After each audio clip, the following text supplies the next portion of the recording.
Hi, everybody. Welcome to HardCoded Gaming. Today we got the Stanley Parable. I played this back when it was just a Gmod. Here, man, Gmod's still like super relevant. I know people still use like Steam Filmmaker and stuff, but that was pretty gigantic. And I guess if you just want to have fun with models and random games and stuff, because people go to like Roblox and stuff now. I don't know. I mean, I really wasn't into the Gmod scene myself either, so I can't really speak. Anywho, I want to start just one thing. So there was the Gmod, and then there was the like original full release back in 2013, which has an achievement for not playing it for several years, and I'm gonna quick claim that. Hopefully this works. Sorry, stuff got shuffled around on the Yay! Alright! We got the go outside achievement. Everything's wrong with the screen resolution. This will be fixed in a second. Okay. I'm glad that worked. I feel like I've closed a chapter on my life. But okay, now for the main event. I was told that despite having played this, I was shocked to see I only had 3 hours on the previous one. It felt like a chapter of my life. Oh, and Crows made this. They made accounting. Oh yeah, I think I do remember that. But anyway, I was told that like this is totally worth playing if you played the original as well. So no, I love my viewers, and I want to make sure they can follow the game story. So let's go with some subtitles. Have you played the Stanley Parable before? Yes, I have. Just a slider until the computer is barely visible. Close enough. Enter the current time. Should be able to tell that. Don't worry, the webcam won't stay up forever, but if there's any initial shock and confusion, you'll see that.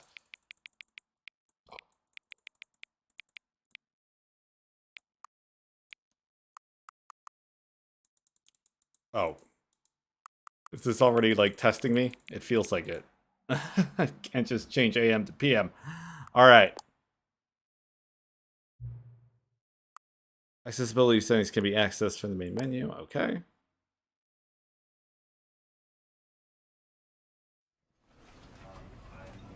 Oh, already trippy. Make sure we got all of this set up okay. Yes.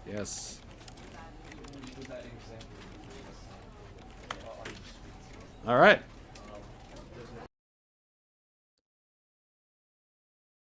The end is never the end is never the end is never the end is loading. This is the story of a man named Stanley. Stanley worked for a company in a big building where he was employee number 427. Employee number 427's job was simple. He sat at his desk in room 427 and he pushed buttons on the keyboard. Orders came to him through a monitor on his desk, telling him what buttons to push, how long to push them, and in what order. This is what employee 427 did every day of every month of every year.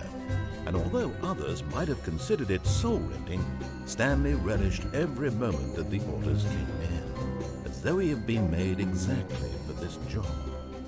And Stanley was happy. And then one day, something very peculiar happened. Something that would forever change Stanley. Something he would never quite forget. He had been at his desk for nearly an hour when he realized that not one single order had arrived on the monitor for him to follow. No one had showed up to give him instructions, call a meeting, or even say hi. Never in all his years at the company had this happened, this complete isolation. Something was very clearly wrong. Shocked, frozen solid, Stanley found himself unable to move for the longest time. But as he came to his wits and regained his senses, he got up from his desk and stepped out of his office. So this whole game is kind of like the whole conceit is that the narration is telling you what to do next, and you have the ability to do other things. I don't want to get like too. I told it the time, and it didn't even pay attention.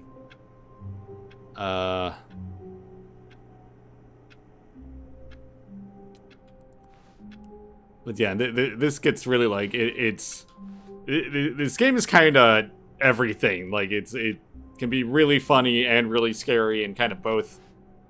All goes into like subjects of free will and stuff. I was hoping that all of his co-workers were gone. What could it mean? Stanley decided to go to the meeting room. Perhaps he had simply missed a memo. This feels very similar to the first so far. Maybe it looks better. better. How hard Stanley looked, he couldn't find a trace of his co-workers. Stanley went around touching every little thing in the office, but it didn't make a single difference, nor did it advance the story in any way. If I recall,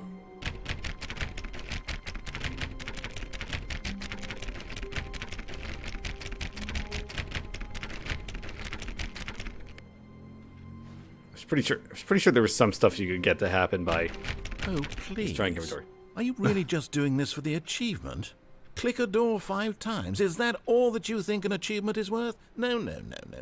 I can't just give these merits away for such little effort. A measly 5 clicks. Now suppose you were to click the door 20 times. I would say that's the kind of effort that warrants recognition.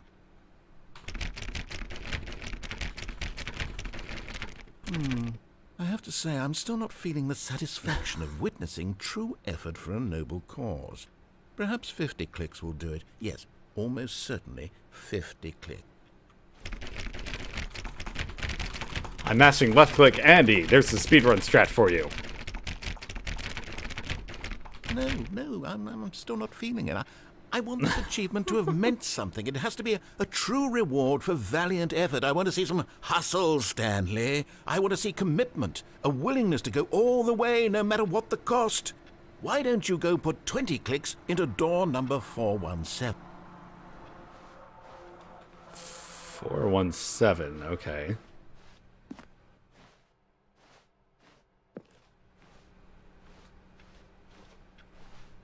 $420, nice. Dank. I don't know. There we go. Oh, great. Now, go click a few times on door 437. Where was that? There's like huge stuttering when you step through a doorway.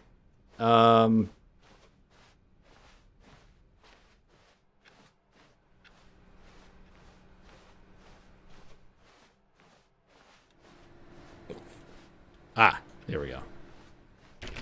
Excellent. I think we're getting somewhere. Now, door 415. Let's give it 10 clicks or so. Okay.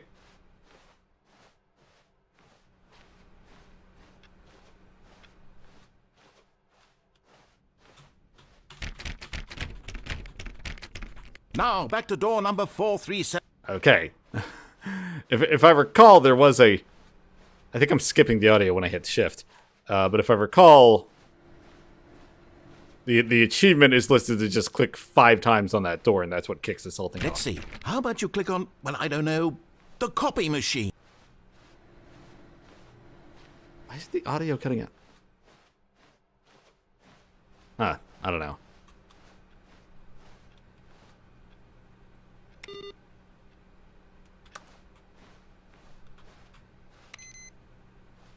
I think these computers did something too. But let's find that copy machine. Gotta get that Chivo. All right, back to room 417. I'm really feeling it now. I think we're getting somewhere. All the audio is cutting off near the end of the lines. Okay, now go climb on employee 419's desk.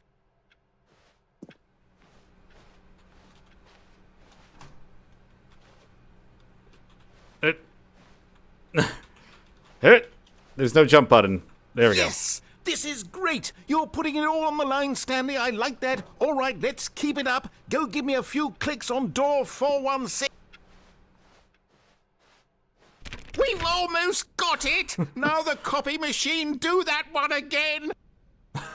It's getting really excited.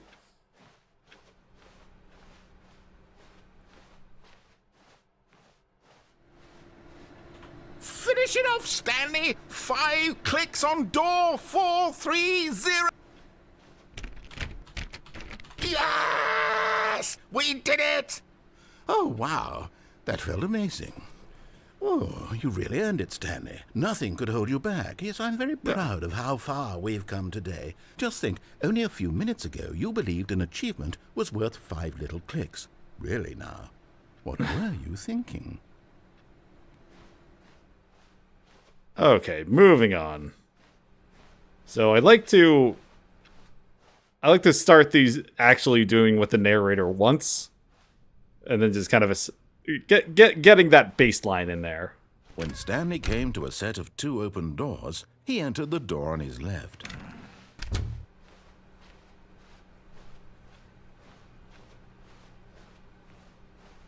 Yet there was not a single person here either.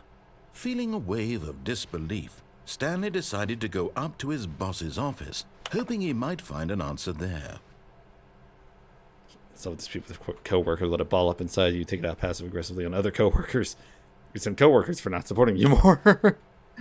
These decides to assure employees that everything is okay. You see the side is a slick blue graphic header. Ensure a calm and productive work environment. Everyone is unique. You most of all. I don't have a character model. Yes, I know there's a broom closet. Coming to a staircase, Stanley walked upstairs to his boss's office.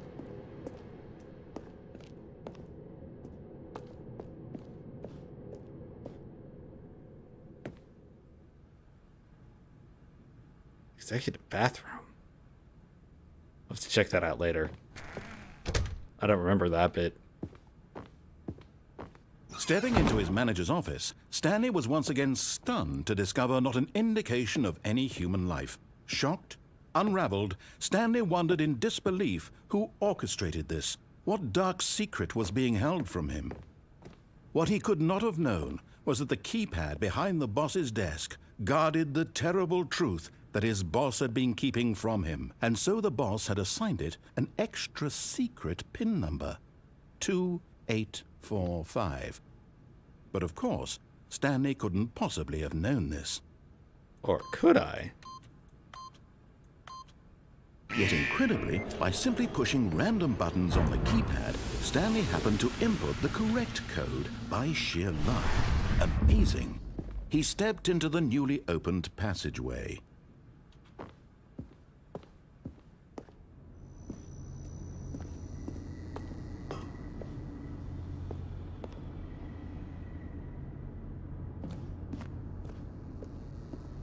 I guess that's the only way to go. Let me turn the brightness up.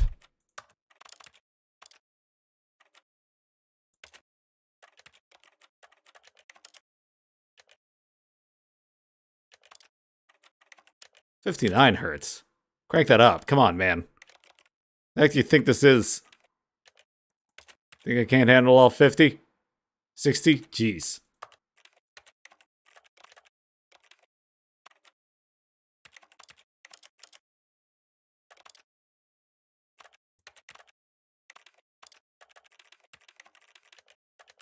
I can't seem to change the brightness from here. That's a whole lot of ding-dong. Alright, whatever.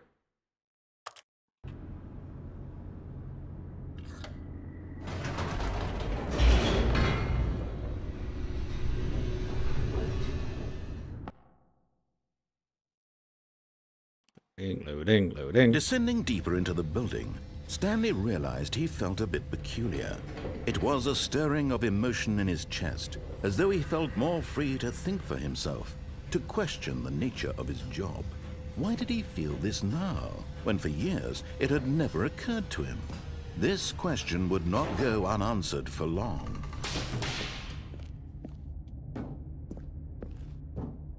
Stanley walked straight ahead through the large door that read Mind Control Facility. Not today. Temptation.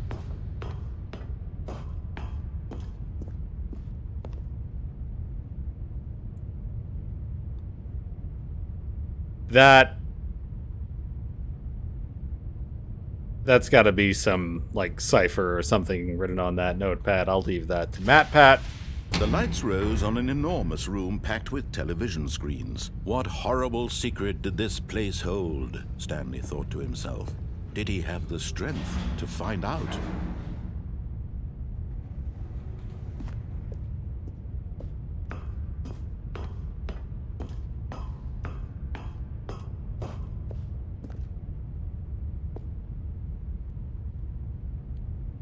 Employee observation protocol. Hang on, can we read that?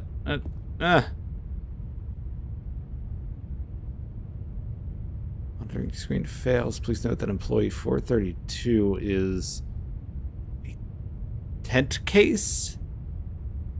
All the need for gosh dang it. Why is this, like, so tantalizingly close to readable? Anyway. Now the monitors jumped to life, their true nature revealed. Each bore the number of an employee in the building, Stanley's co-workers. The lives of so many individuals reduced to images on a screen, and Stanley, one of them, eternally monitored in this place where freedom meant nothing.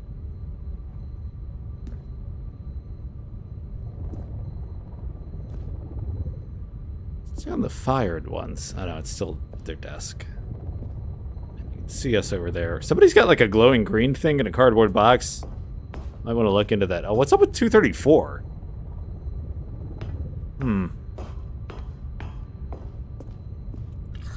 might be reading too deeply into things. This mind control facility, it was too horrible to believe. It couldn't be true. Had Try to remember that been number. Under someone's control all this time?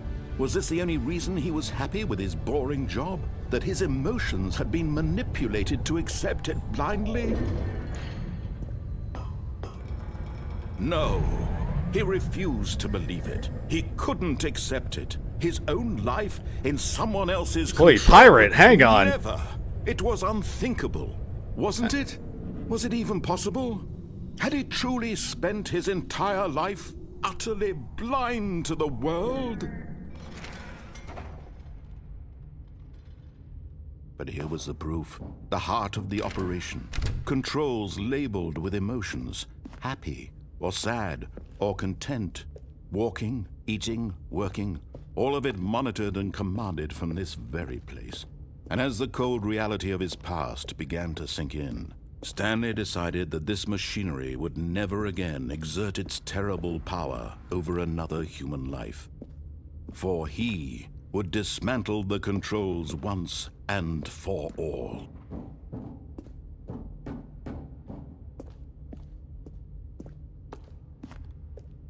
Let's head on into the facility power. Mind control's idle. I fully believe that the mind control software runs on DOS. What's that say?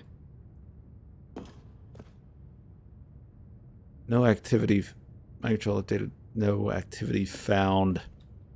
God dang it! I don't have a big enough monitor to read all this stuff. System power off.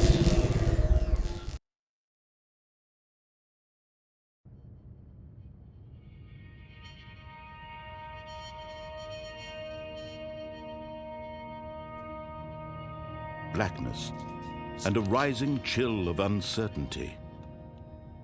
Was it over? Yes. He had won. He had defeated the machine, unshackled himself from someone else's command. Freedom was mere moments away. And yet, even as the immense door slowly opened, Stanley reflected on how many puzzles still lay unsolved. Where had his co-workers gone? How had he been freed from the machine's grasp? What other mysteries did this strange building hold? But as sunlight streamed into the chamber, he realized none of this mattered to him, for it was not knowledge or even power that he had been seeking, but happiness. Perhaps his goal had not been to understand, but to let go. No longer would anyone tell him where to go, what to do, or how to feel. Whatever life he lives, it will be his. And that was all he needed to know. It was perhaps the only thing worth knowing. Stanley stepped through the open door. Stanley felt the cool breeze upon his skin, the feeling of liberation, the immense possibility of the new path before him. This was exactly the way, right now, that things were meant to happen. And Stanley was happy. So in case you're not getting the joke there, it was all about... The story was supposedly about us getting free will and stuff, but then, you know, we got there by literally following exactly what the narrator wanted. So let's... Alright, let's go for the opposite. What could it mean? Stanley decided to go to the meeting room. Perhaps he had simply missed a memo. So far this has all been really... When Stanley came to a set of 2 open doors, really he similar to entered the door on original. his left. This was not the correct way to the meeting room, and Stanley knew it perfectly well. Perhaps he wanted to stop by the employee lounge first, just to admire it. Ah, yes, truly a room worth admiring. It had really been worth the detour after all, just to spend a few moments here in this immaculate, beautifully constructed room. Stanley simply stood here, drinking it all in.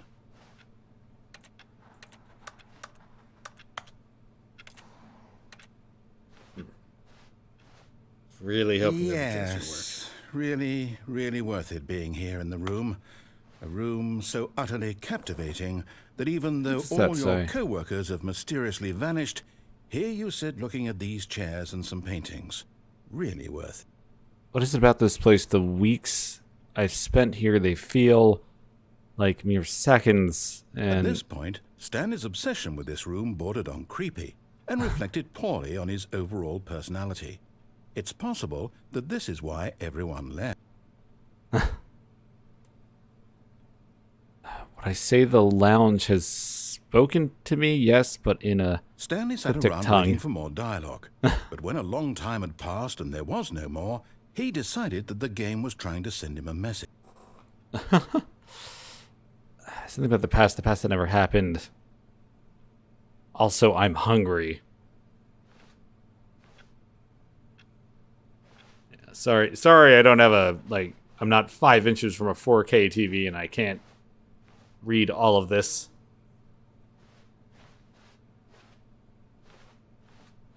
Anyway. But at last, he'd had enough of the amazing room and took the first open door on his left to get back to business. Nope. Stanley was so bad at following directions, it's incredible he wasn't fired years ago.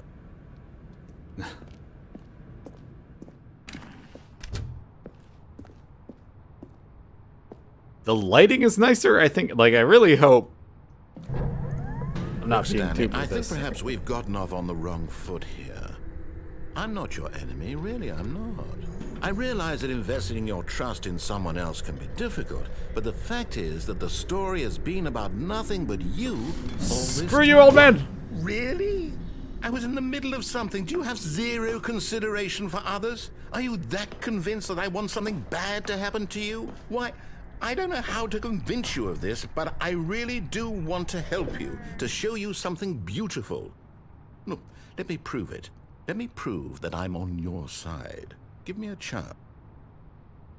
The audio is still like cutting up. I'm going to restart the game after the next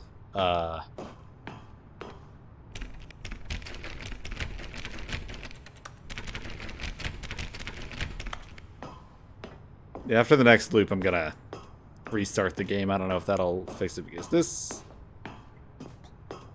I have a hard time believing that this wasn't caught in QA. 2B1, how does that make any sense?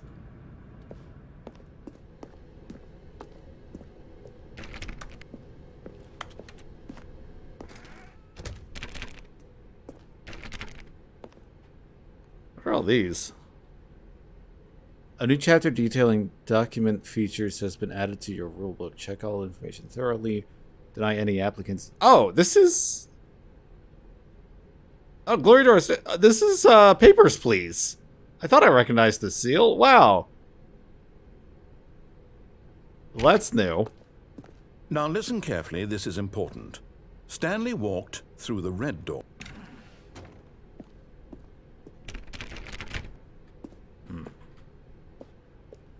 Nope. Aha, perhaps you misunderstood. Stanley walked through the red door. Nope. I still don't think we're communicating properly. Stanley walked through the red door. Nice try. Blue door's over here. All right, fine. Go ahead, Stanley. You want to know so badly what's out there? You want to find out what lies at the end of this road you've chosen? Well, don't let me stop you.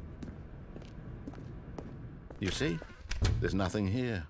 I haven't even finished building this section of the map because you were never supposed to be here in the first place. Broken rooms, exposed developer textures. Is this what you had wanted? Was it worth ruining the entire story I had written out specifically for you? Do you not think I put a lot of time into that? Because I did. And in the end, it was all for me nothing, every time I because game this master. is what you wanted to see. Help me here, Stanley. Help elucidate these strange and unknowable desires of yours. What would have made this game better? What did you want to see? Vehicles? Skill trees? Work with me. You've given me absolutely nothing so far. Tell you what, let me take a stab in the dark at a new design and you can give me some feedback. There we go. Oh. A third option. This already feels leaps ahead of where we were before. Go ahead, Stanley. Take it for a spin. How about fuck you, though? Okay, I'm going to stop you there. Now, tell me about your experience with this new version. Would you say that the game benefited from allowing you more choices? Feel free to be honest. I'm looking for some real critical feedback here. A 1? I mean, I can understand if you had reservations, you saw ways the game could be improved to more fully express itself mechanically and artistically, but a 1? That's not even helpful. What am I supposed to do with that? But I guess it isn't my place to judge. Here, based on the data from your previous playthrough, I've compiled a new version. And to be perfectly candid, I think I've knocked it out of the park with this one. Let's take a look. I have a worldwide leaderboard.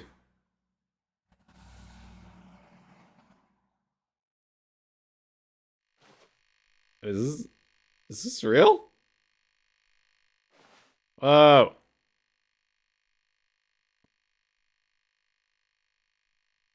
Oh, okay. I'd like to take you to get to the correct door. Compete against others to improve your Stanley Parable career.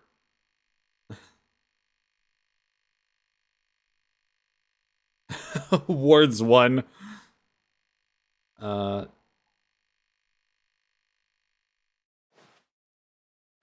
Okay. Let's go this way. Now, would you say that competitive leaderboard helped you feel motivated to keep walking through doors? Again, honest answers, please. 1. Hey, I nearly forgot. I've got a prototype of a new game I've been working on, and now would be a lovely opportunity to give it some playtesting. I think I remember this. You wouldn't mind taking a look at it, would you? Perfect. Let me boot it up. In this game, the baby crawls left towards danger. You click the button to move him back to the right, and if he reaches the fire, you fail. It's a very meaningful game, all about the desperation and tedium of endlessly confronting the demands of family life. I think the art world will really take notice. But of course, the message of the game only becomes clear once you've been playing it for about 4 hours. So why don't you give it 4 hours of play to make sure it's effective? Be sure to keep notes on your experience. All right, buckle in, everybody. You heartless bastard. Did you do it because you hate babies or purely to spite me? Why not If both? it's the latter, well, I don't know what to do. I'm completely out of ideas. I can't think of a single thing that might improve the experience for me. I'm not even going to try. I'm out. I'm done. It's over. Thank you for playing. Your input was extremely valuable. Oh, hey, since my game was so awful, why don't we play someone else's game? Just to ease the pain. Let's see. What do we have here? Yes, this seems like it'll work. Let's give it a shot.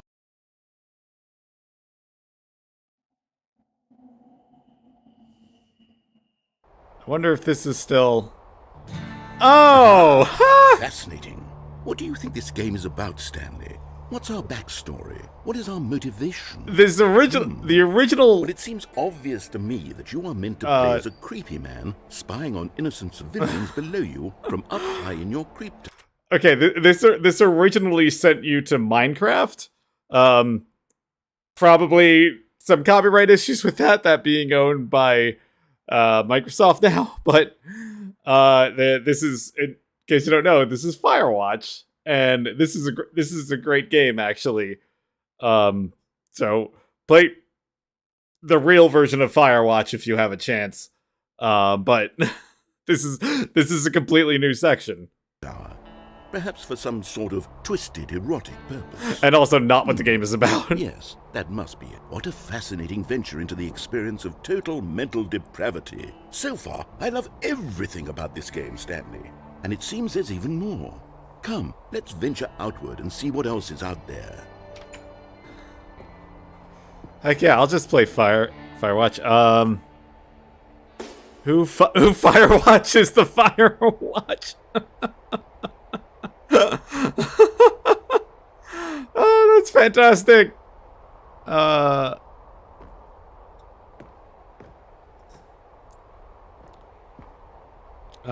don't see anything else really. Okay, yeah, I don't see any other obvious goofs aside from this entire scene. Let's keep going. Let's say, if I just get to play Firewatch now, this is good too. Oh no, it can't be.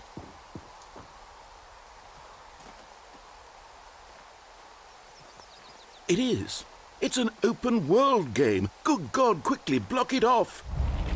This... Oh. Huh. Goodness, Stanley, what a close call. You nearly wandered off into that thing. That big, open, just wandering around, no right or wrong directions, no path to follow. You can just go in any... Oh. Thank heavens we avoided it. We're out of the woods now, Stanley.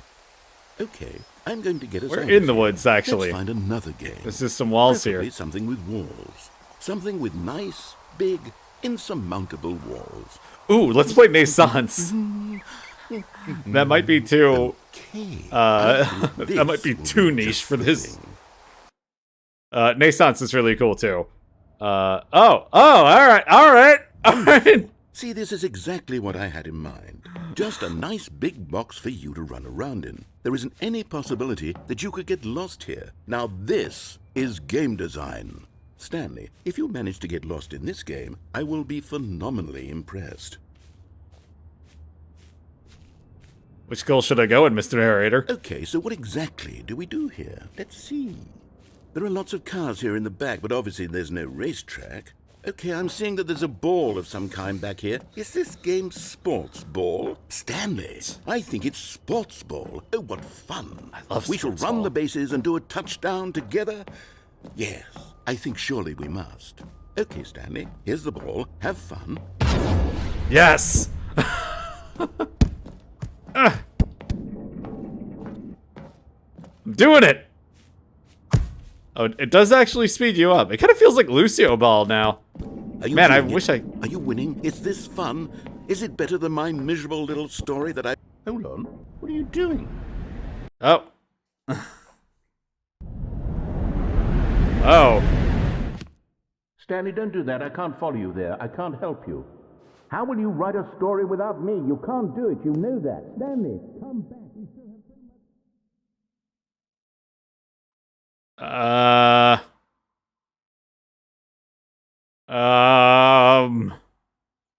I do remember this.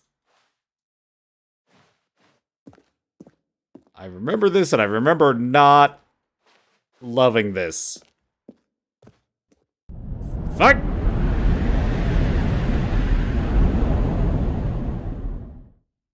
Oh. Oh my... This is the original mod. Oh, this runs deep.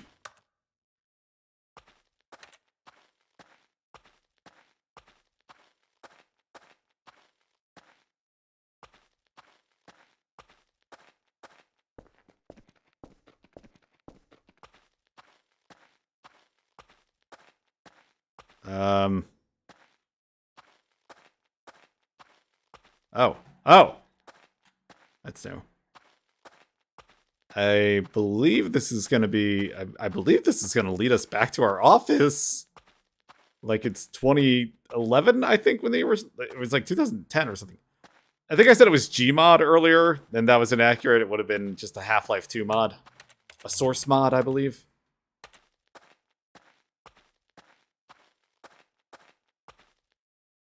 Oh. I wonder what he found. If what he wanted was to be the leading man in his own story, well, perhaps he's gotten it. Down in wherever he is right now. I wonder if he's happy with his choice, and if he's learned the heavy cost that comes with it. He'll understand soon what I was trying to tell him. He needs me. Someone who will wrap everything up at the end, to make sense out of the chaos and the fear and the confusion. That's who I am. That is what I mean to this world. Oh, yes. Yes, I'll be back. There's no other way.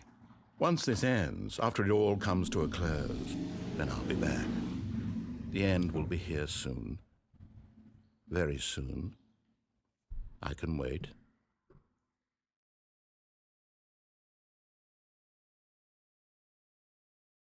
Oh. Okay, welcome to HardCoded Gaming, playing the Stanley Parable. Actually, let's... Okay. I want to... First off, let's get the, change the brightness. I said let's change the brightness. I said let's change the brightness. Really hoping I can do it here.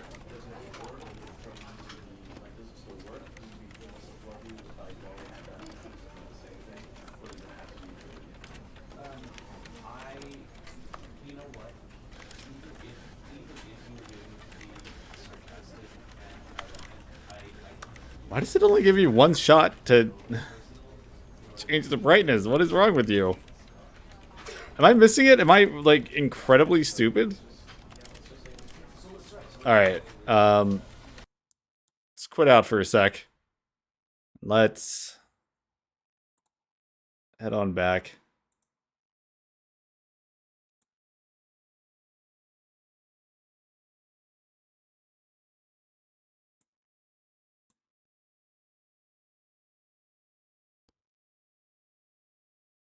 Hopefully this, fixes the... It makes you set the time every time? There must be... Okay. There must be something dumb here. Let's do the meme. Let's call Stanley at 3 a.m.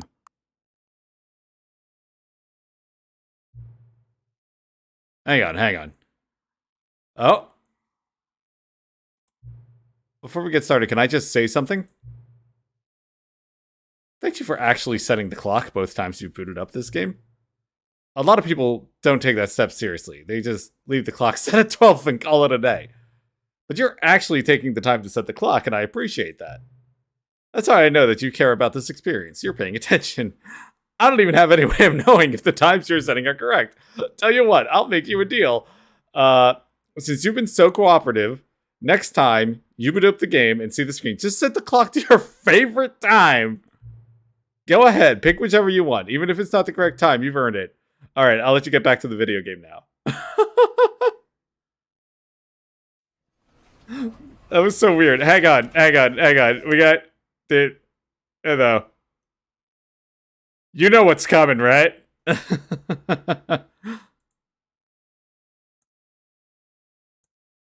I have a really funny and original idea.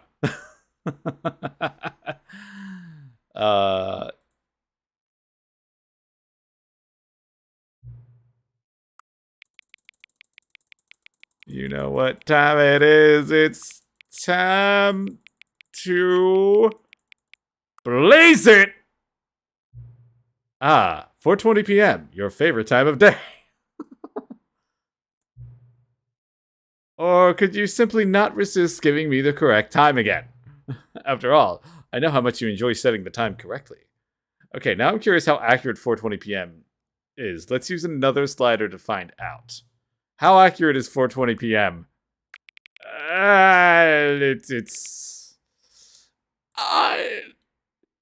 If you're watching this in the West Coast, it's accurate. It actually, you know what? It's like half accurate. It's 4:20 somewhere. You know, can I just say, regardless of the accuracy of the clock, I'm having a great time adjusting these settings. I feel like I'm learning more about you, and now you like things to be set. It's good to collect data. I wish we had more sliders, but we've gone through all the sliders I have. Perhaps I can invent some new sliders to gather new data on you. Shouldn't be too hard. Yeah, let me whip a couple new ones up. Should be ready by the next time you boot the game. All right, I'm partially more interested in this now because I genuinely have not done this. Let's keep going. And we can keep saying hi to Wooloo. Hi, Wooloo. He's always with us in spirit.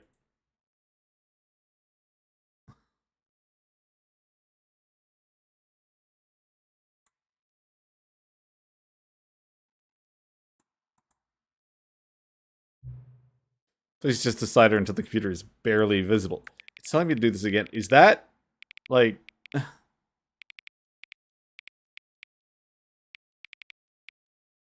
Was it not actually... Was this, like, not real? Slider until the dog and cat are friends! Yay! Oh, no, wait. Just friends. Not, like... Yeah. Not, like... No, best friends. Yay! Please just a slider until the number 5 becomes 9. That kind of counted. Okay, there's a 9. 9, Okay, there's a couple valid things there. Let's keep it fancy. Let's do that one. Yeah, okay. Just a slider until you stop adjusting the slider. Oh, this is gonna be a problem. This is gonna be a problem for me.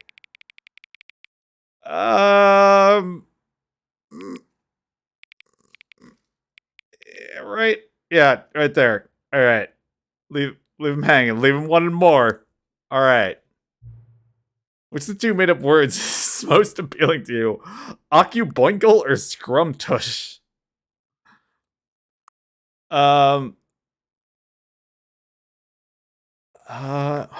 I think Scrumtush. Not like by a huge amount though. It's like Occuboinkle's pretty good. Scrumtush I think is slightly better. Please don't adjust the slider. Okay. Alright. Do you know what time it is right now? Yes. Is the time that it is right now the correct time? I think so. What is time, anyway? Yes. Time is yes. Is there anything about yourself that you haven't told me? We haven't really gotten into my hobbies and stuff. Yeah, I play a lot of RPGs. Help? Yeah, okay. Yes. Will you come back to visit me? Yeah.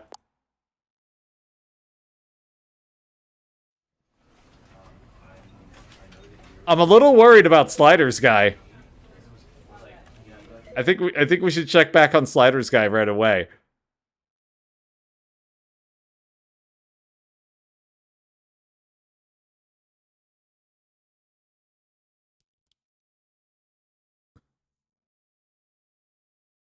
Sliders guy?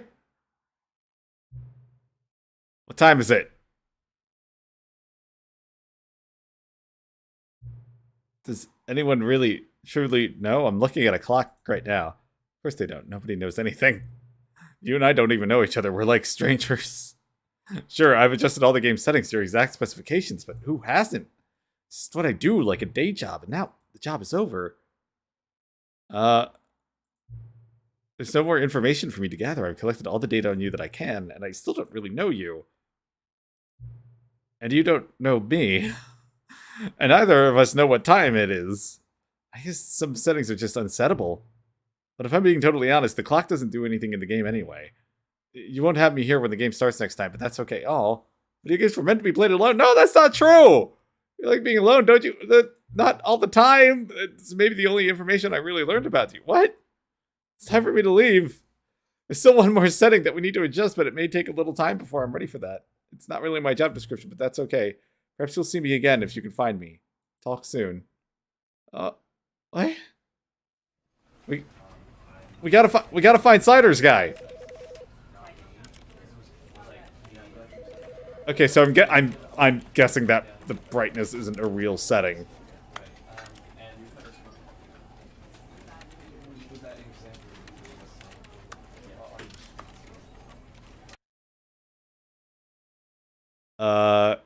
All right.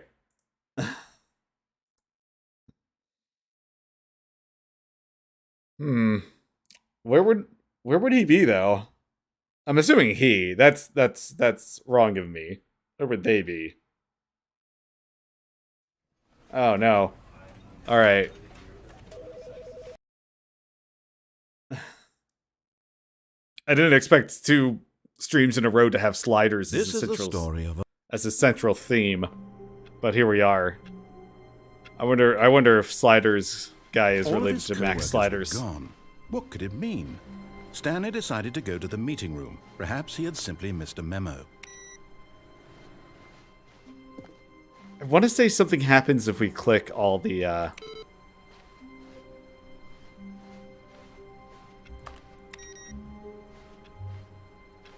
monitors that are on. There was some like weird secret No matter area. how hard Stanley looked, he couldn't find a trace of his co-workers.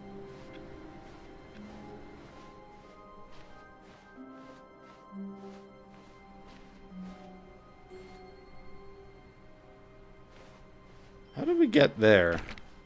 It's got a door open. Hang on. There's the door open though. When Stanley came to a set of 2 open doors, he entered the door on his left. Let's go to the left for a bit. I saw like open doors back there, though, and I may be overthinking it. Yet there was not a single person here either. Feeling a wave of disbelief, Stanley decided to go up to his boss's office, hoping he might find an answer there.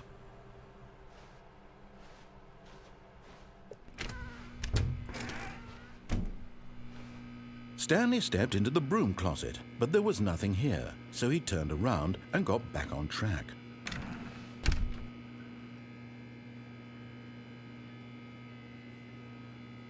There was nothing here. No choice to make, no path to follow, just an empty broom closet. No reason to still be here. It's content, baby! It was baffling that Stanley was still just sitting in the broom closet. He wasn't even doing anything. At least if there was something to interact with, he'd be justified in some way. As it is, he's literally just standing there doing sweet FA.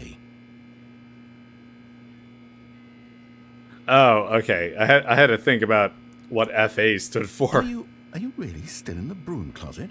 Standing around doing nothing? Why? Please offer me some explanation here. I'm genuinely confused.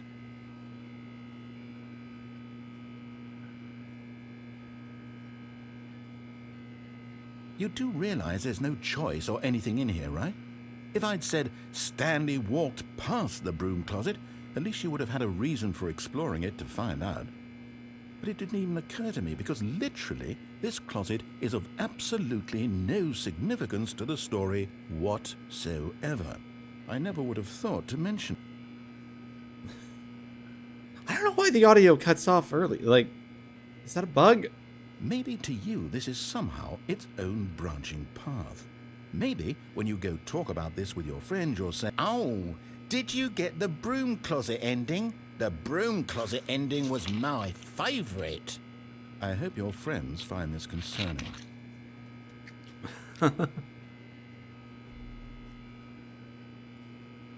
Stanley was fat and ugly and really stupid. He probably only got the job because of a family connection. That's how stupid he is. That or with drug money. Also, Stanley is addicted to drugs and hookers.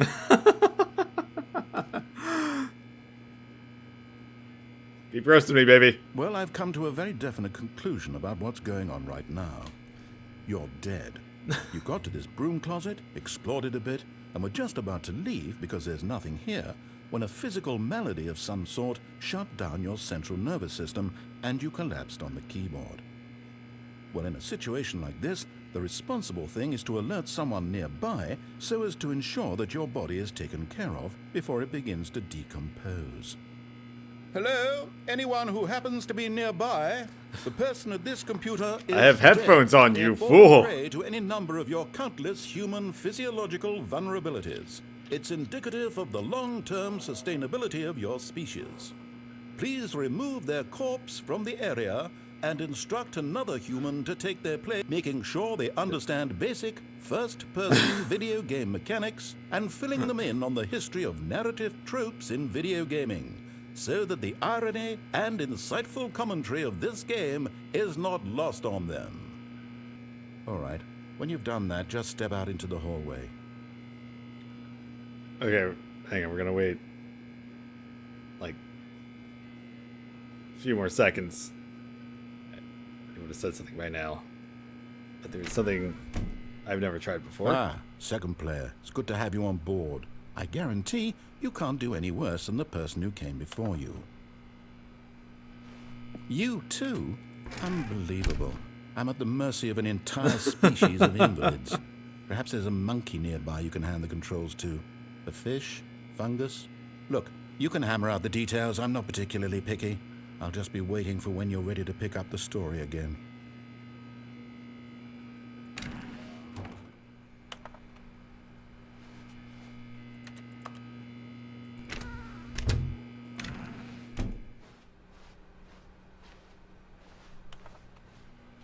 When does the, Coming to a staircase, damn it. Stanley Okay. walked upstairs to his boss's office.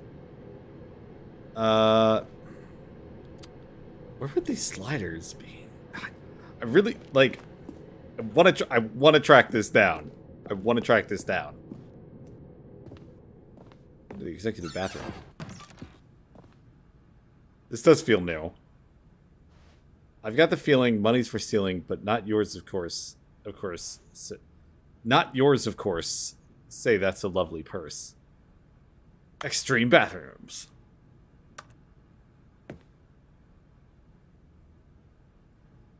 Bath boy testifies to the trial of a century. What?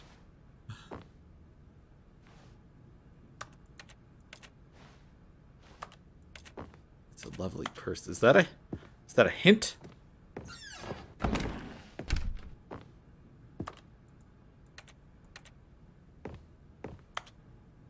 Business time.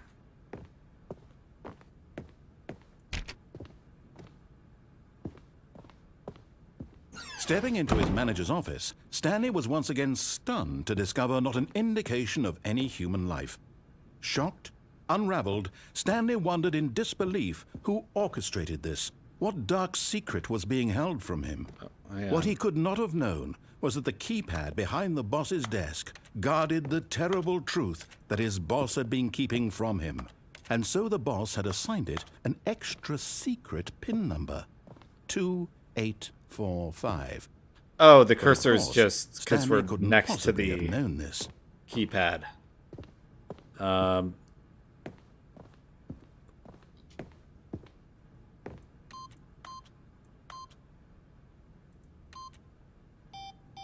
Stanley just sat around twiddling his thumbs.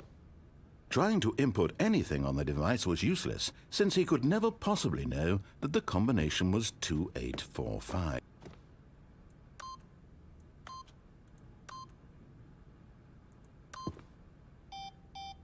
Two, 8, 4, 5.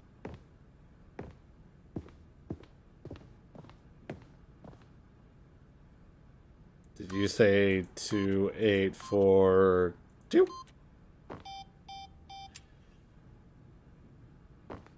Forgot, but it turns out that the panel's emergency override kicked in, and the door just opened all by itself. And Stanley got the hell along with the story. Well, whoop-de-doo.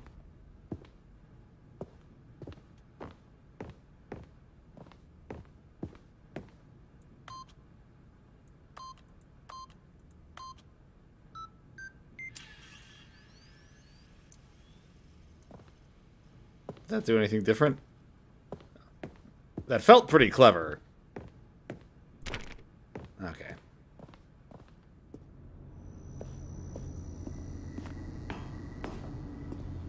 Let's go up. Up's not really an option. Okay.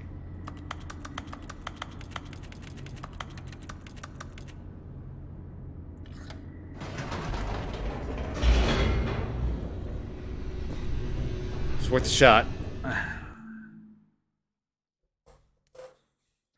Descending deeper into the building, Stanley realized he felt a bit peculiar. It was a stirring of emotion in his chest, as though he felt more free to think for himself, to question the nature of his job. Why did he feel this now, when for years it had never occurred to him? This question would not go unanswered for long. I gotta say, this game's like really well, like... Stanley walked straight ahead through the large door that read Mind Control Facility. Nothing takes too long on the path here. I hope the slider's not back there, because I feel like you almost commit to a good ending there. Although this passageway had the word escape written on it, good the is truth was that at the end a of relative this hall, term. Stanley would meet his violent death.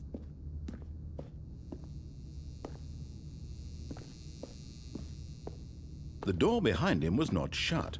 Stanley still had every opportunity to turn around and get back on track. I like trolling this guy. We're gonna go back for a bit to see if he reacts, and then head back in here.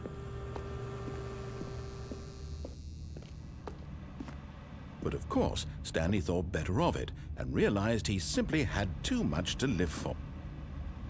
You don't know me, old man. Still on board with death?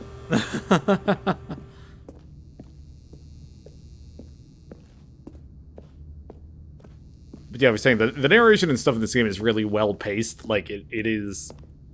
The fact that I only spent 3 hours with the original release of this game, but at this point, felt Stanley like was making a conscious, I remember it so well and willingly confront his death. Kind of speaks to aha! Ha-ha! Okay.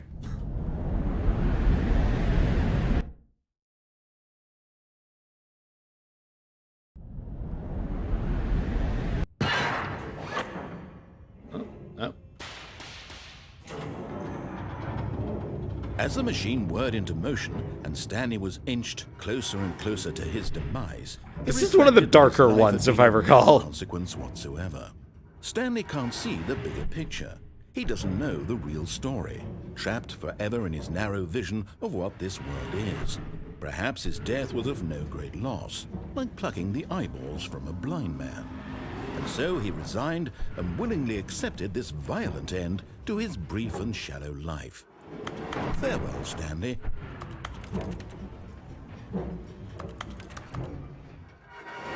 You can't jump. Farewell, Stanley, cried the narrator, as Stanley was So what led was that one? helplessly into the No, enormous seriously, we metal disabled jaws. it. In a single visceral instant, Stanley was obliterated as the machine crushed every bone in his body, killing him instantly.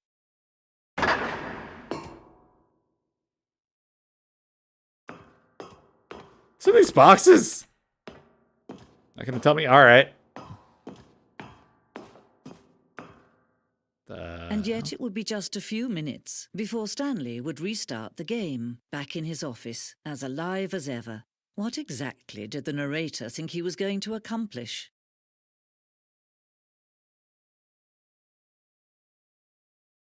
This is the museum. When every path you can walk has been created for you long in advance, death becomes meaningless, making life the same.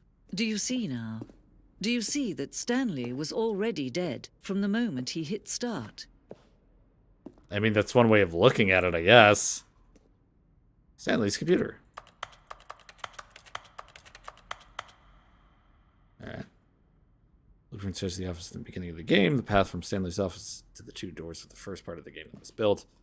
Sections have been added and altered throughout development. The core layout remains almost identical with the first iteration. Facing the opening section was important to get right. The corridor has been moved and altered to make sure the player reaches the doors in good time. Yeah, that's what I was talking about. Yes, this is like a cool little kind of a concept art area. I like this kind of thing. I like the insights into development. Bending the Ink Machine has a cool room like this too. Wait. Hang on. Oh, 8 isn't an option. Never mind.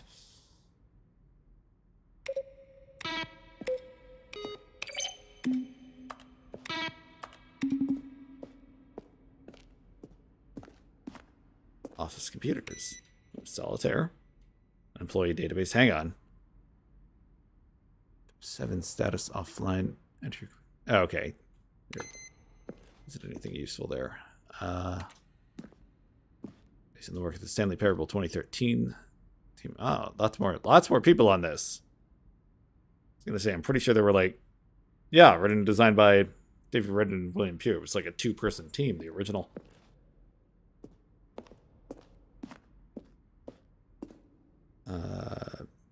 Maintenance room.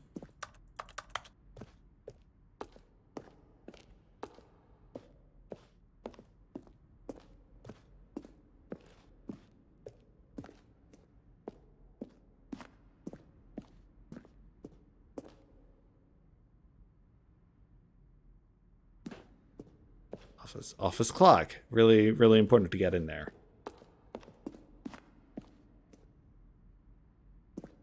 Very first incarnation of the freedom ending in the game's alpha. Oh.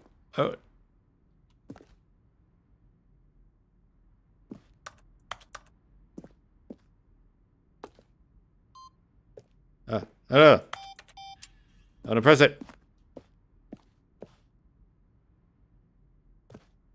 Early version of the countdown room. Zending. There's an early version of the ending known as the Zending, which was eventually cut and merged with another part of the game.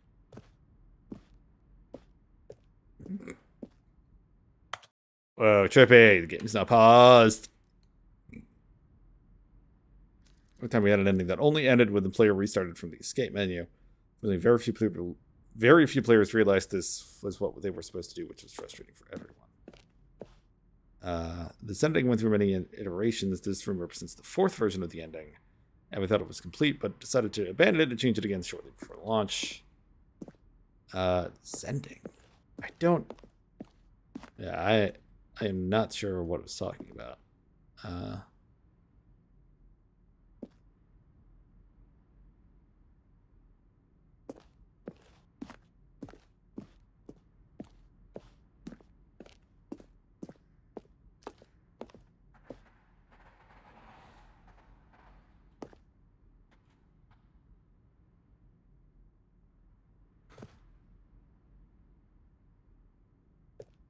Maintenance layout. The flow of hallways following the first two doors was important to get right, since players will replay them so many times. We discussed a number of designs, but ultimately it was the simplest version that won out.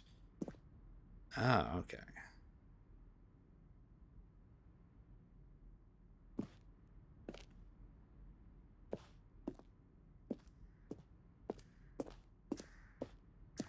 Apartment timer. Oh yeah, the apartment ending. I remember that one. That one's creepy too. All of them are at least kind of creepy.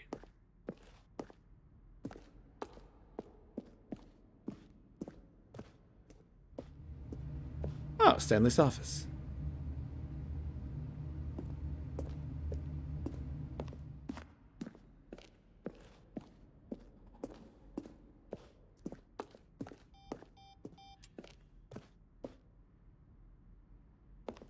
Let's exit. Oh, look at these two. How they wish to destroy one another. How they wish to control one another. How they both wish to be free.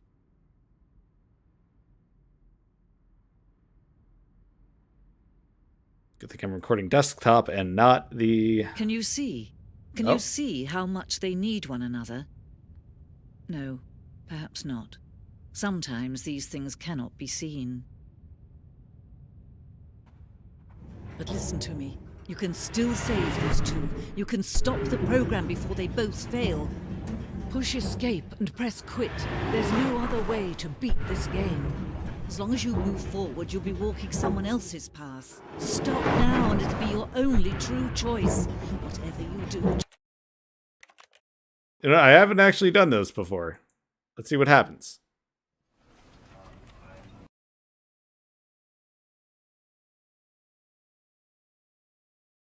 This is the story of a man.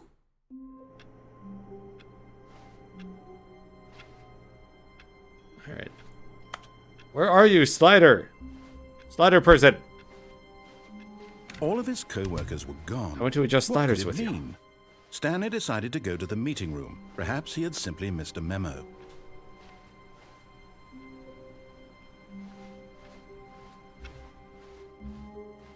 New content! Holy shit! Oh, new content? What does that mean, new content?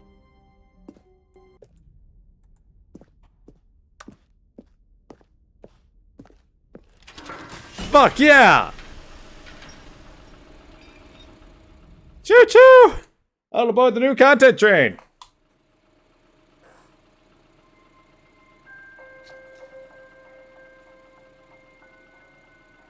Hello, and thank you for playing the Stanley Parable Ultra Deluxe. As you may know, the Stanley Parable was a video game released in 2013 on home computers. After receiving critical and commercial success, it was expanded upon in 2022 with the Stanley Parable Ultra Deluxe, a reimagining of the game for consoles and home computers.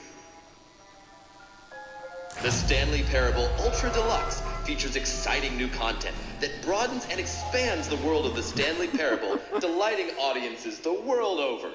Yay! I'm audiences. Please, I'm the world step over. inside and see what thrilling new adventures await in the Stanley Parable Ultra Deluxe. Oh, well, this sounds delightful. I'm very excited to see the thrilling new Ultra Deluxe content. As am I, narrator friend. Alright, good. I was not looking forward to fumbling around. Nothing special yet, but I'm sure it's Content. just the beginning of a mesmerizing adventure. I'm ready for new content, baby. Elevator is not moving. Is it broken? What's going on here? Should we be moving somewhere? There we go. Okay. All right, finally, All right. at long last, it's on to the new content. I've never been more ready. Let's do it. Woo! Yeah.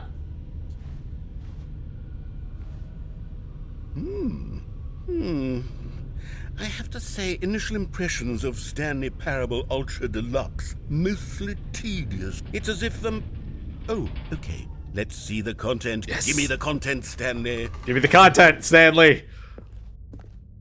Jump circle. All right, let's see. It's the jump circle. Whoa! Oh my god! Yes!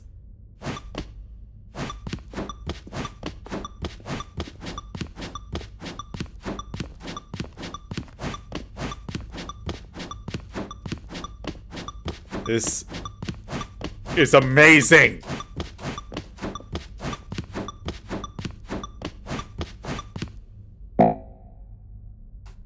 Oh. Oh! Alright. Ran out of jumps. Don't know what I thought it was gonna be. Is that it? Gotta Surely be that's more. not all the Yeah. new content. There has to be something else, right? Yeah. Goodness. Another elevator. Stanley, I have to say, initial impressions of this game are not positive. Don't know what you're It's talking just about. Elevators and jumping. Is this what passes for exciting new content? Well, we had elevators If this before. is new content, then I could just read you the whole dictionary. There's 20 hours of new content right there. Hell, I could count to 30 trillion. You could put that on the box. The Stanley Parable Ultra Deluxe, now with over 1,000 hours of new content. And oh, wait. There's more. Very good. Yes. I knew there had to be something else. All Let's right. see it. I'm ready for whatever it is. Okay, yeah. This looks nice. Thank you for enjoying the new content. That's it? Oh, you've got to be kidding me. You see, Stanley?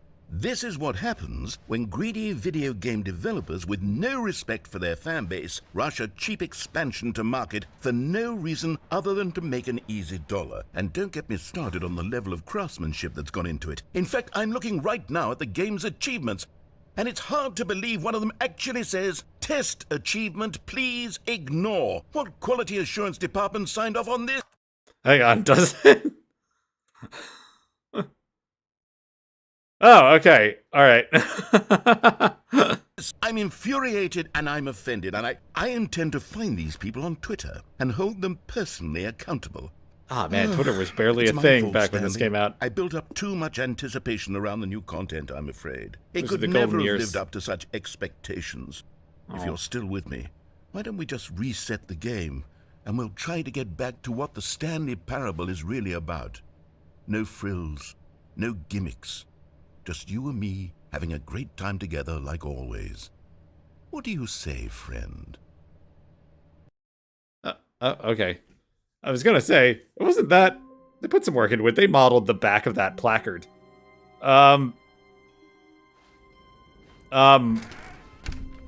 This... isn't exactly right. Psst. Stanley, come over here. In the vent. I want to show you something. Maybe I don't. Maybe I... Oh, wait. Hang on. Is this... Oh, you don't want to see the cool surprise I made? Well, fine. You're a dork anyway, so who cares? Oh, this looks like... This looks like normal game? I don't want to, like... Yeah. Okay. All right. Let's go. It's all new content, baby. Oh, never mind. You're not a dog. Thank you.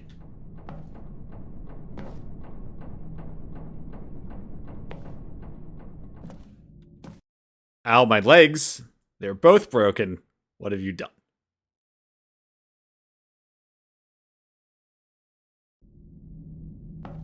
Okay, you remember how cheap and unsatisfying the new Ultra Deluxe content turned out to be? I It got still me don't know what you're thinking talking the about. Past, and how much better the Stanley Parable used to be. So I made something special and tucked it away here where the game's developers won't find it. Just our little secret. Take a look.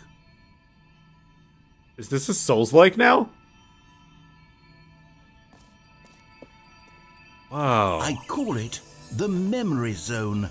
It's where I've been storing all my favorite memories so I can relive the peak experiences of my life whenever I want.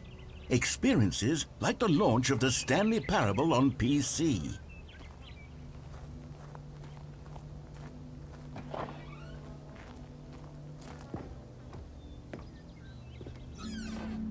You see, Stanley, doesn't the memory zone remind you of how wonderful Stanley Parable was before it was sullied with a cheap re-release?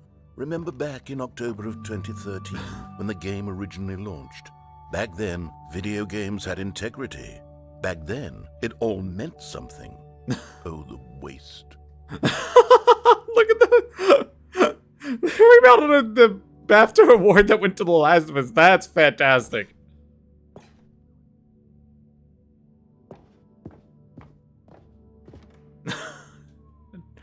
Time says 2013. First kiss, my first car. The release of the Stanley Parable in 2013. I had one of those in 2013.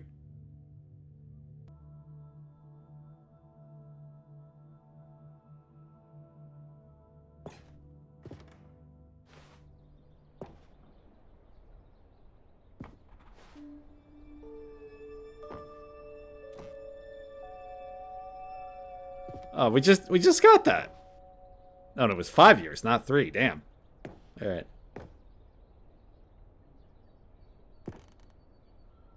New video game releasing today. Creators surprisingly down to earth. 50%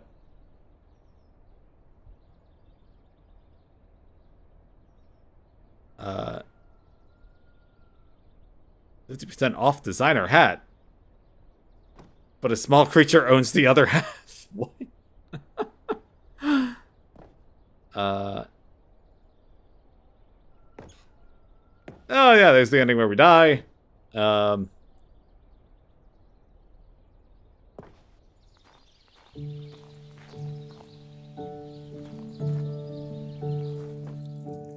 over here is where I keep reviews of the Stanley Parable. Like this stunning triumph of games journalism, 10 out of 10 from Destructoid.com. James Stephanie Sterling writes, and I quote, "Where so many games, oh heck yeah, James Steph, games end up less than any form of art, Stanley Parable strives and then succeeds to be every game ever created." Did you hear that, Stanley? Every game ever created. That's how grand and all-encompassing the original Stanley Parable was. Okay, I thank God for James Steph every Monday. Every game ever created. It was Skyrim. It was Persona 3. It was all of them. And now, it's nothing. It's no games at all. It isn't even the Stanley Parable anymore. It's just a husk now.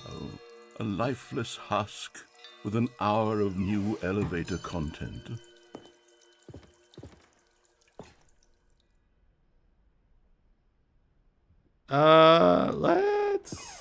It's down here, my dude. It's down here, my dude. Oh.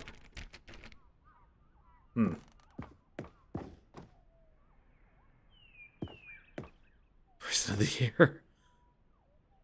All our buttons.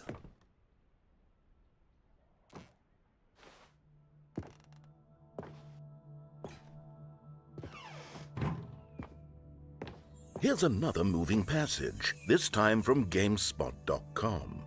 The Stanley Parable is both a richly stimulating commentary on the nature of choice in games, and one that offers some of the most enjoyable, surprising, and rewarding choices I've ever been confronted with in a game. 9 out of 10. Don't you get it, Stanley? The game was perfect. It didn't need anything else. It didn't need new content. It just needed to be left alone, to spend the rest of time collecting dust in the hallowed hall of beloved video game memories. It took me a minute to realize that that's the red and blue doors and not French flag. I wasn't sure why that would be there. My dude, you opened this new door for me. The serious room.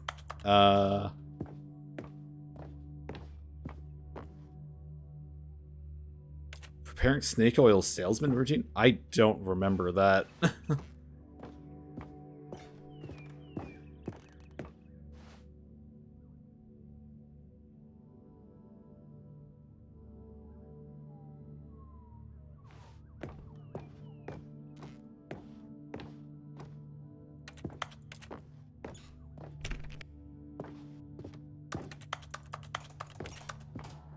I can't jump anymore, but what the heck do I do here?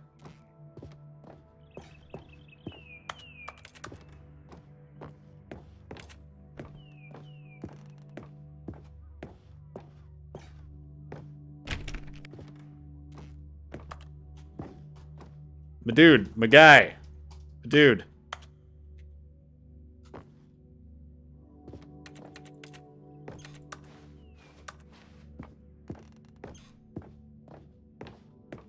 Oh. These were simpler times, Stanley. Oh, I okay. wouldn't give to go back, to have it all over again. Wait, hang on. I don't recall this part of the memory zone before.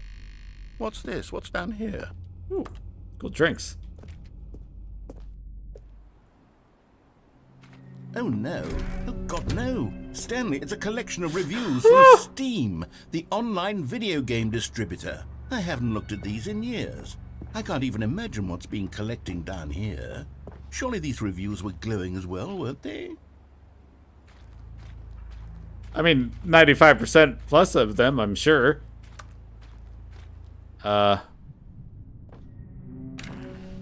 Honestly, I could not be bothered to play this game to full completion. The narrator is obnoxious and unfunny, with his humor and dialogue proving to be more irritating than entertaining. Unfunny! I'm not trying to be funny. I'm trying to make a serious work of art. I suppose I could write up a handful of gags to insert into the Stanley Parable, but the game is already such a densely layered web of profound philosophical insights that I can't even imagine where I'd have the room to stick them. This is so... Alright, this is... I can safely say, this is not where I was expecting this game to go.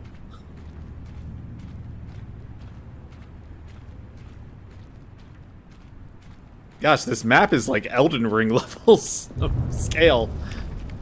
You got these lovely positive ones. You should put them a bit more Okay, let's see what this one says. positively. While the idea for the game is good, for someone who prefers non-linear games, this preachiness gets annoying fast. Preachy? Stanley, I'm not preachy, am I? You can tell me if I'm preachy. Honestly, you can. Oh, goodness. This is actually quite shocking for me. Well, to be honest, I had always thought of the game's dialogue as being rather terse to begin with. You can't know how much fluff I cut from the game to get it to feel as light and airy as it... Well, I always thought it did. But maybe it wasn't. Oh dear. What an awful memory to have to hold on to. These black marks on my otherwise unimpeachable track record. I feel like a failure. Like I let these people down. Perhaps the Stanley Parable isn't quite as sterling as I always remembered. It's kind of reminded me of the beginner's guide. Was that also? Yeah, that was the Stanley Parable guys too. That's a really interesting. Like it's not a comedy. That is a more serious look at like game development via sort of a fictional documentary. Tough to explain, but like totally worth. I think it's only like $10. That's totally worth getting that and just playing through it a Sunday afternoon or something. What's this one got to say? You constantly have to stop doing anything so the narrator can catch up with his long-winded explanations of what's happening. I wish there was a skip button. A skip button? Oh. Well, yes. Yes, I think we can do that. If I'm truly too preachy, then maybe letting you skip ahead for just a moment, surely it couldn't hurt. No, I like your What if voice. it means we can strike these negative reviews from the record? Only That's not what positive reviews of the Stanley Parable. That's my motto today, and it's always been my motto. I'd do anything for the customer, Stanley. Yes, a skip button we shall have. Okay.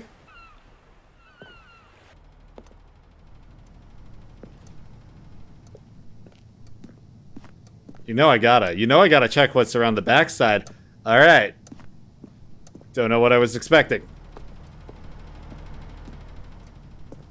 And here it is. Go ahead and give it a I'll pop you forward in time so that the second my incessant droning starts to bore you, with just the push of a button, you'll have zipped right past it. It's what the players have been asking for, and I'm very proud to have delivered.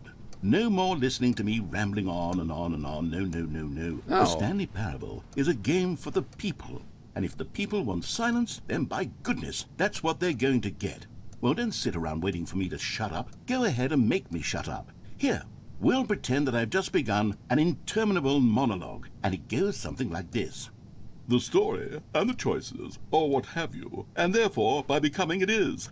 So on and so forth, until inevitably, we all until the end of time, at which time everything all at once. So, now you see, blah, I'm blah, gonna blah, go see blah, that movie blah, tomorrow. blah, blah, blah, Everything blah, Everywhere blah, All blah, at blah. Once. We've eaten too much and it can't be just yet. Yeah, it's been out for like a month. Until 245. That the logic of elimination working backwards, the deduction therefore becomes impossible to manufacture. It went on for nearly 10,000 years, until just yesterday, here and there, forward and back, and never a moment before lunchtime. It can't be.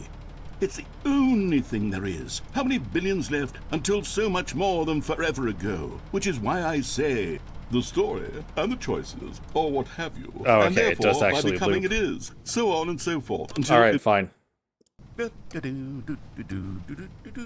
Oh, you're back, you see. You were only frozen in time for a few minutes, but it was plenty of time for me to deliver a long, rambling monologue full of unnecessary verbal flourishes and lengthy again, but ruminations I don't want on the to. nature of choice in video games. Of course, I happen to believe it was perhaps one of my more profound such ruminations. Not that, of course, you need a description of it, but if I had to describe it, I'd say it was perhaps less of a rumination and more of a treatise. Or maybe a manifesto. Look, I'll outline it for you very briefly, and you can tell me what you think. Okay, so my theory is that any choice you've ever made is simply a series of choices made by the person who you are, or were, or will be at the time of having made said choice. That is to say, if by articulating a choice you've already made, you bring that choice into being, then by making no choice and saying nothing, are you not simply erecting in the sanctuary of time a monument to every person you've ever been, making every choice to which you've ever given your great gift of mortal and yet timeless thought?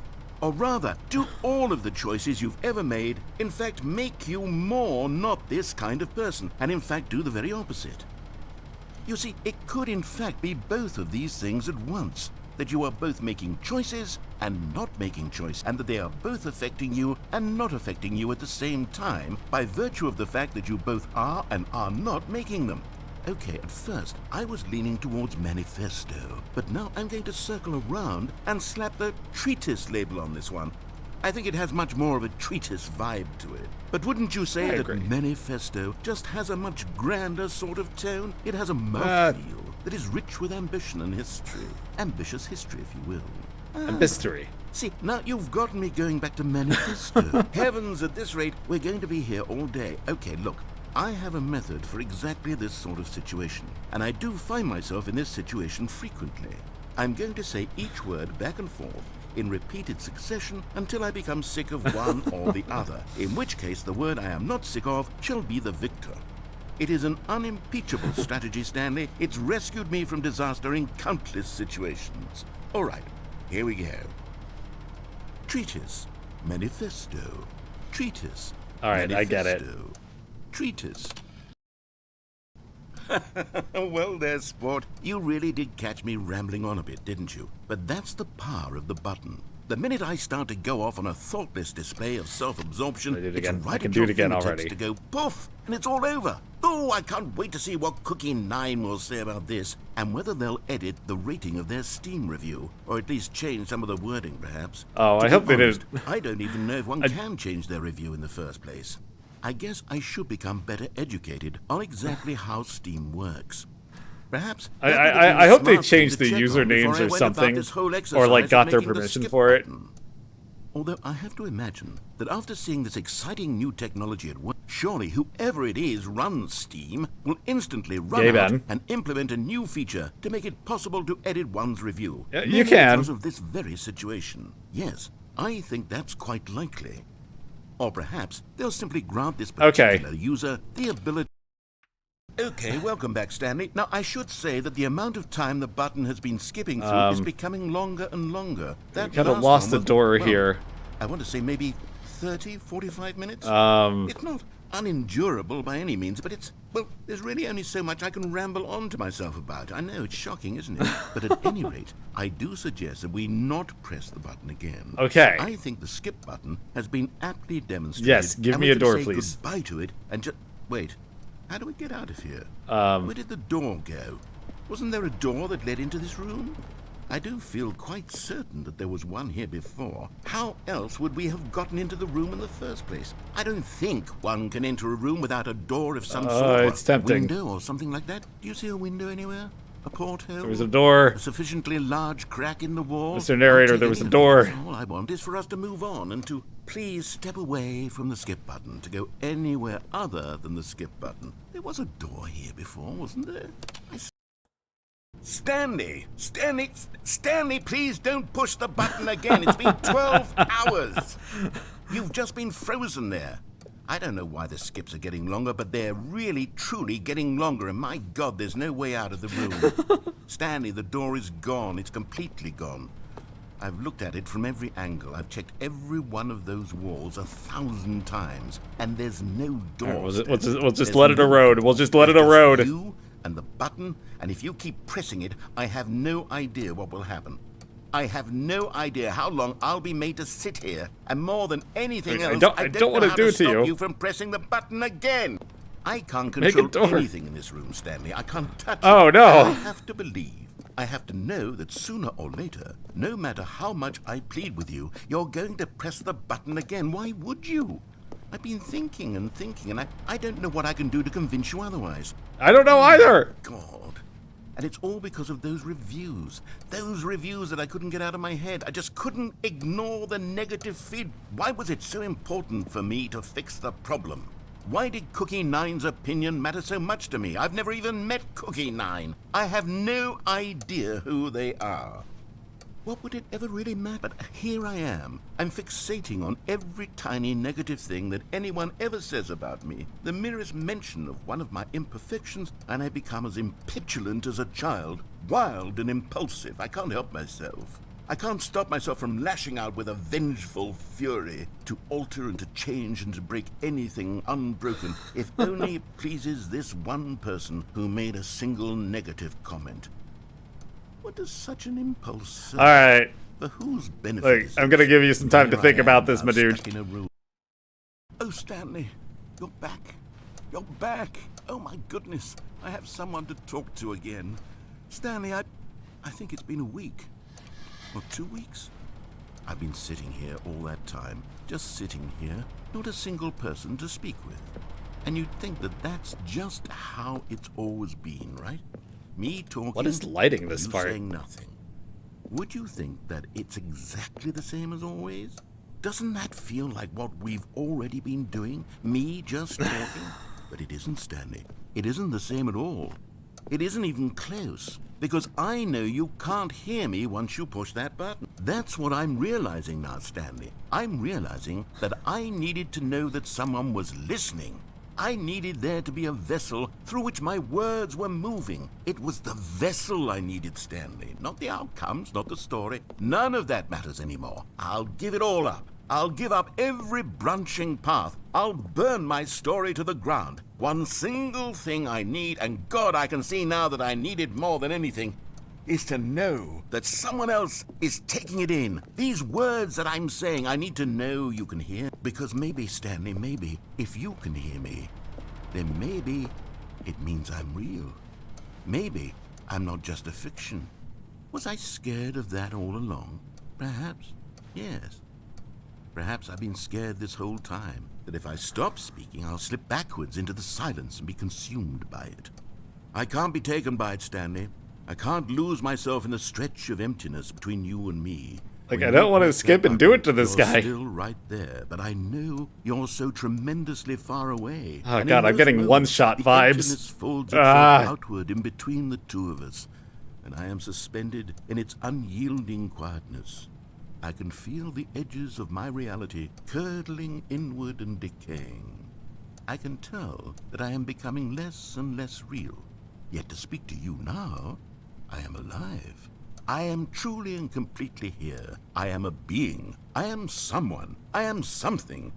I am being listened to. I am being recognized. The emptiness between us has collapsed, and I feel right now like I am not a work of fiction. I feel as though I occupy space in this world again. I mean, I kind of relate to feelings of isolation, and I don't want to... Don't you? You can see what this means to me. Yes. I'm so clear about it now, Stanley. I feel as certain about this as I've ever felt about anything at all. I feel renewed. I feel restored, and already I can sense the looming silence as you will press the button for the next time. What a terrible dread it strokes in my heart to think of it. To think of returning to such coldness. Come, let us sit in silence together here for just a moment. Let us anticipate it. Let us welcome it. Let us not run from it. Okay. I need to step back and turn a light on in this room anyway.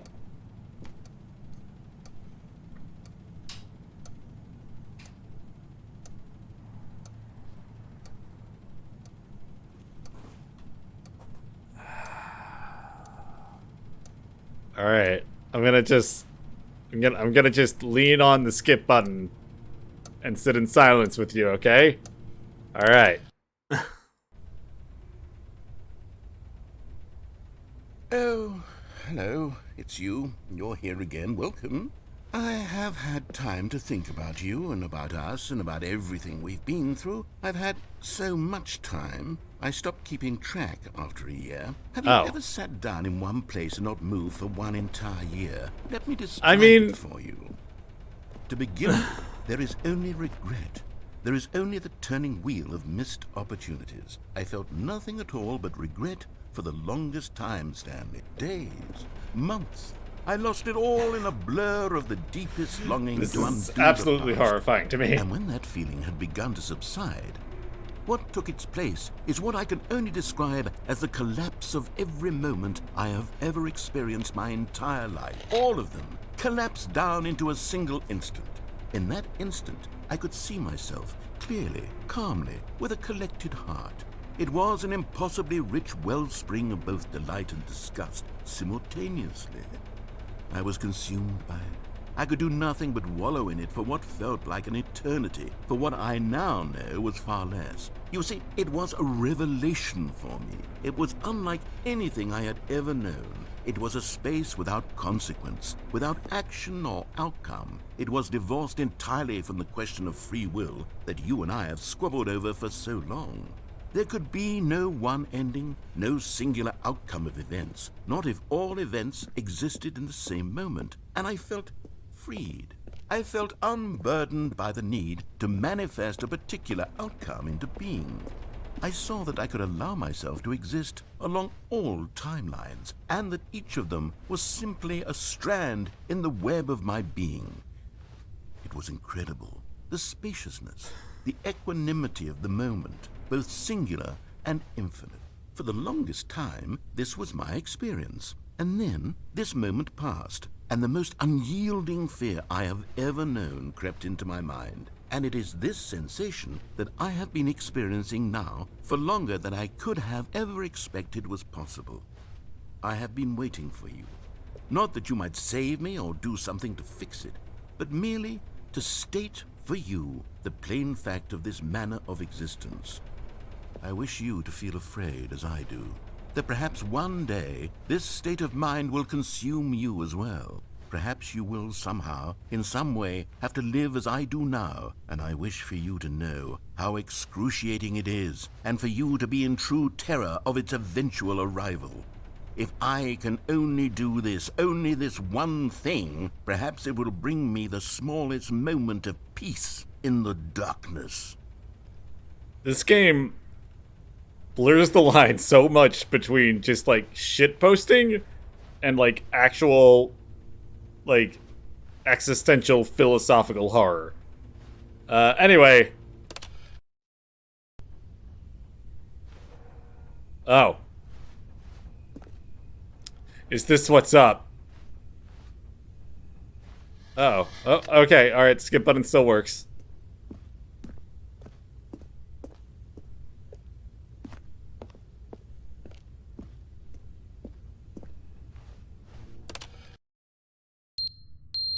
I think the narrator's dead. Oh.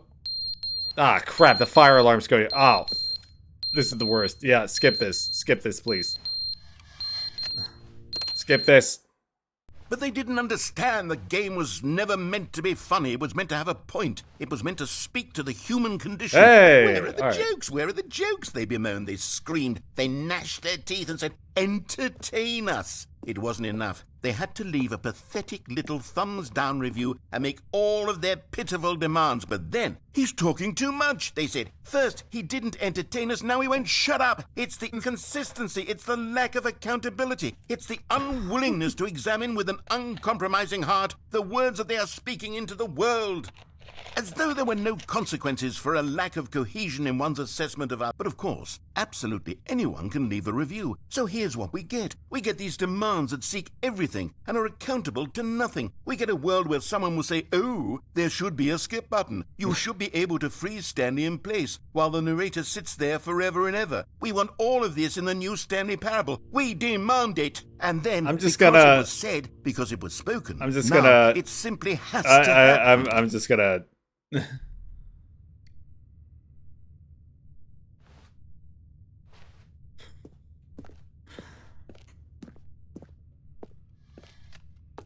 Like, this started funny, and then it got scary, and then it got funny, and now it's scary again.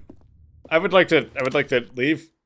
The end is never the end, is never the end, is never the end, is never the end, is never the end, is never the end, is never the end, is never the end, is never the end, Okay. is never the end.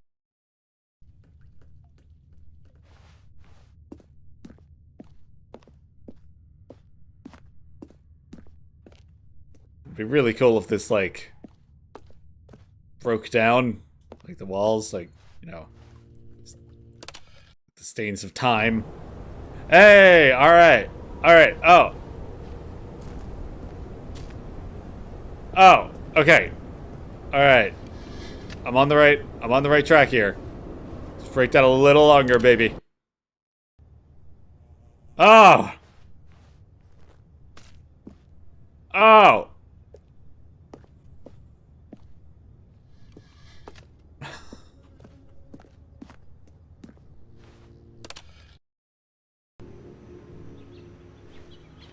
Oh, this is beautiful. Alright. Birds. Birds, come down and carry me away. Birds. Alright. The rest of this wall has to break down, right? Okay. Oh. Oh, everything died. Okay, forward.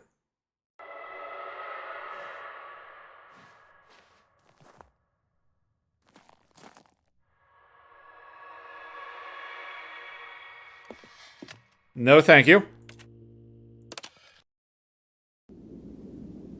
Okay. All right. Oh my god.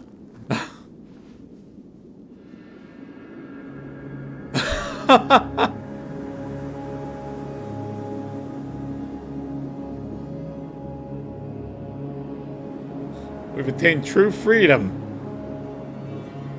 Wait, what? I thought there were multiple suns for a minute. I really am getting Naissance vibes. Alright. I guess I'll just wander off into the desert.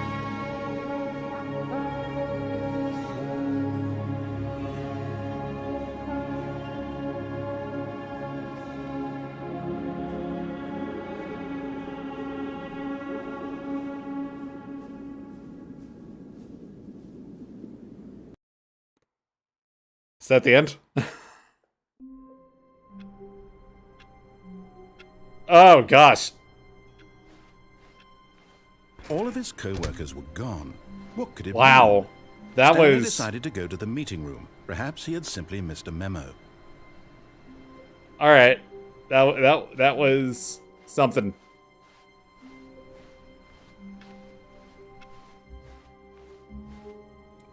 New content? Okay.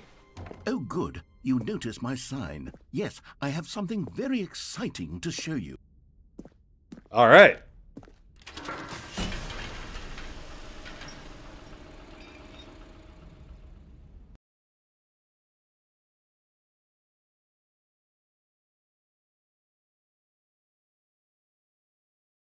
Does the narrator remember that ending?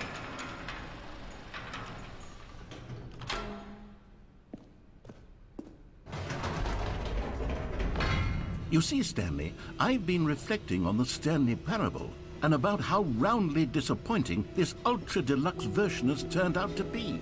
The original Stanley Parable was a landmark, and any new content for it should live up to that legacy. So forget this ultra deluxe nonsense. I say we take it one step even further.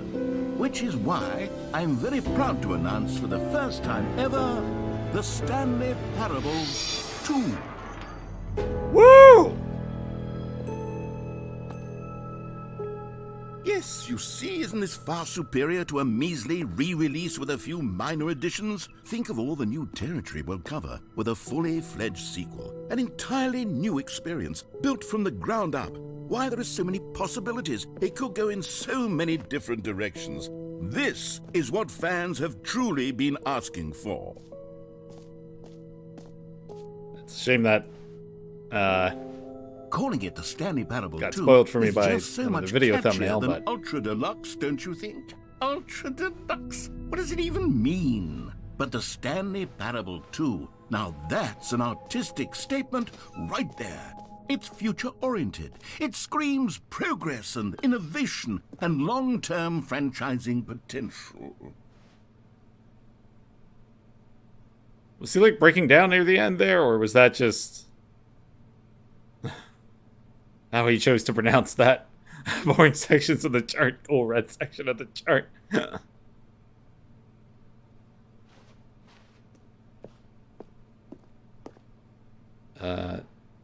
Red leverage, holistic value,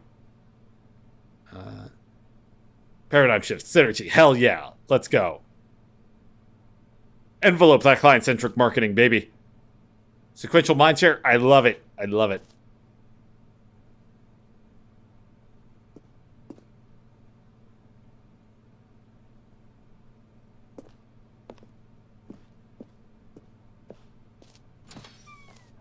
Now, to be clear, I haven't quite nailed down what exactly the Stanley Parable 2 is going to be. Sequel. But let's take a look at some of the features I've been developing for it. I figure that if I can loosely organize a handful of interesting concepts, that surely the game will sort of naturally spring up around them. It'll all work itself out. Game development is much more of a fuzzy magic than anything scientific or logical, really. Took the red marker, me. Ah.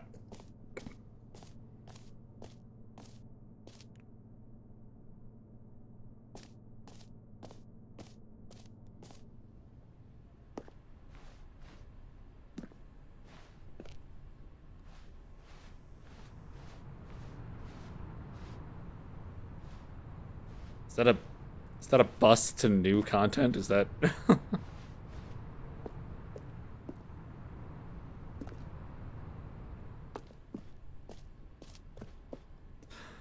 wow, really like Here we are. Go on. Try out some of the new features. hell yeah.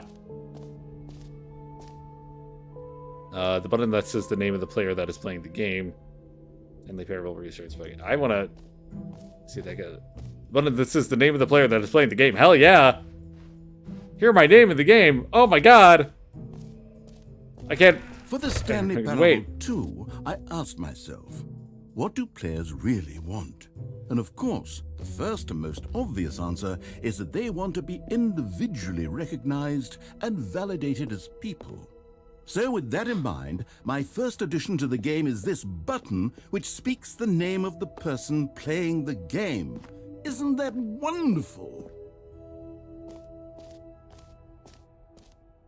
Is it just gonna say Stanley? Jim.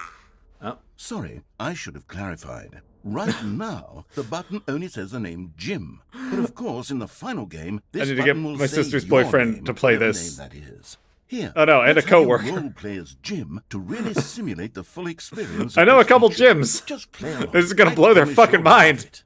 Okay, here we go. Let's take a deep breath, clear your mind, forget whoever you are, and simply become a person named Jim.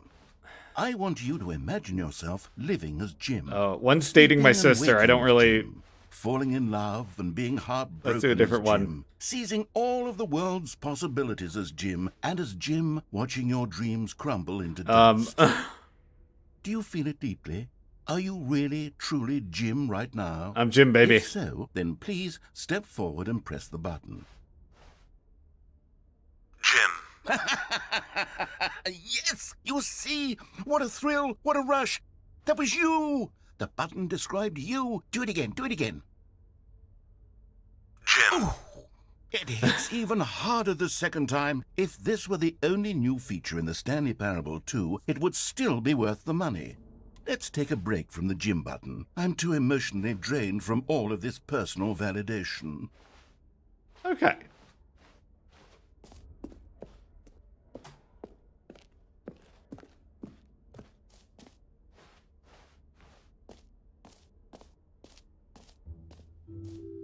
I suppose I could allow only people named Jim to play the Stanley Parable 2. That would actually save me the work of finishing this feature. What's back here? What's back here, my dude? Oh, an epilogue. Oh, we don't need that. We don't need that right now. Please no screenshots. Oh, sorry. Oh, this isn't a screenshot. It's a video.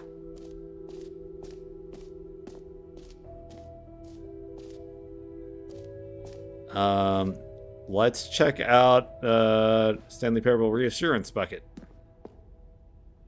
A common complaint of the Stanley Parable was that it was confusing and paradoxical, that it engendered a chaotic sense of reckless despair in those who played it. Well, I'm happy to say that after much consideration, I've engineered a clever solution to this fundamental problem with the game.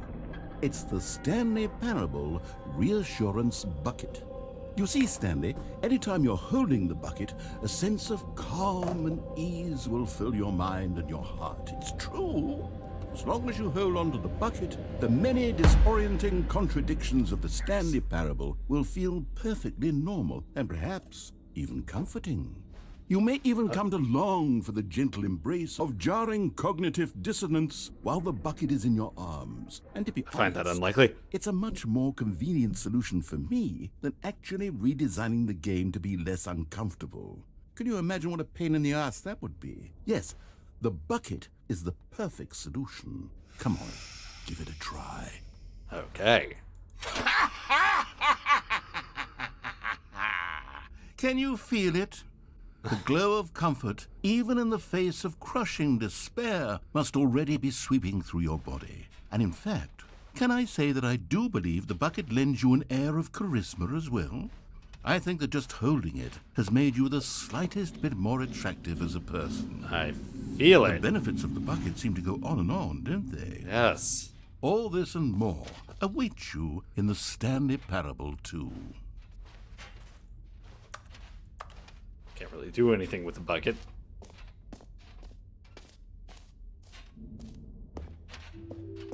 Does anyone give out awards for most enjoyable bucket in a video game? That really should be an award if it isn't already.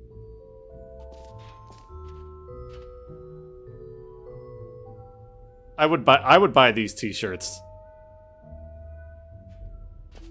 Especially this t-shirt is the best new feature. Oh, they have the Adventure Line t-shirt. I would also buy that.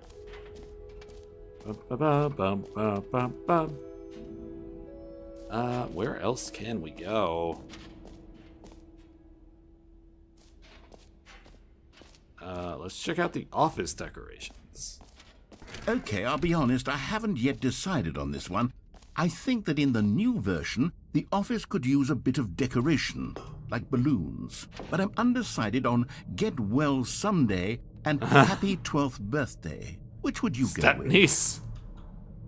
That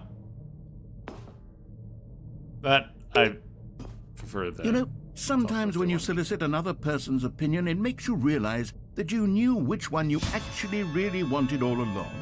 Get Well Someday it is. Oh, okay. I'm glad I could help you reach a decision. Or actually, maybe I should have gone with... No, I've made my decision. We're moving on. It just works. Oh, that's fantastic. I get it. Yes, I did want the free achievement. The lever. Receive your new achievement. No more steps. Just works. Awesome. Now here's something special. You remember that broken test achievement that got left in the game on accident? Well, I'm developing a technology to simply give you the achievement. Yes. You see, you'll come to this lever, and when you pull it, the achievement will be given to you. It's as simple as that. Give me. Okay, perhaps I should have clarified. This is technology that will exist. Right now, the achievement is still fully broken. I'm not a wizard, Stanley, but I guarantee it will be fixed in the sequel to at last satisfy the hordes of ravenous fans all over the world who have been uproariously demanding this feature. Gamers, we hear you, and I promise it will happen. No! Give it! If we do it like that? Damn it! Someday. Someday!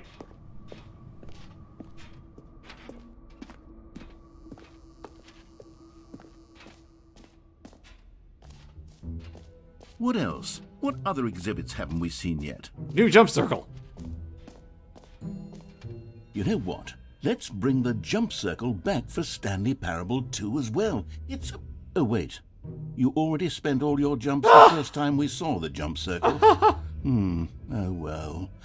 I suppose it can just be a nice decorative piece then. That's clever. I love it. Infinite hole. Oh, there's so much new stuff.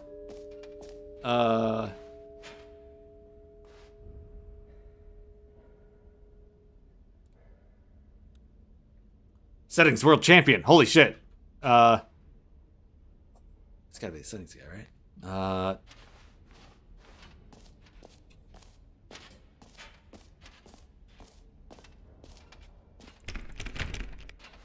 Man, no, there's somebody very important in there. I have to adjust my settings.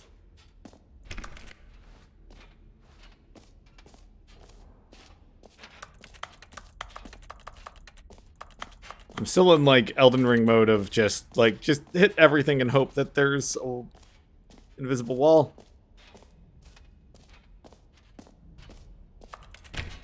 Not blind, right? It was, yeah, it's across from the merge.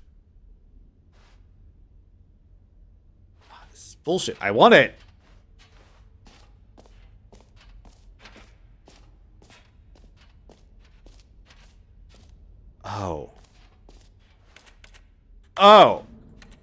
Oh! Hang on.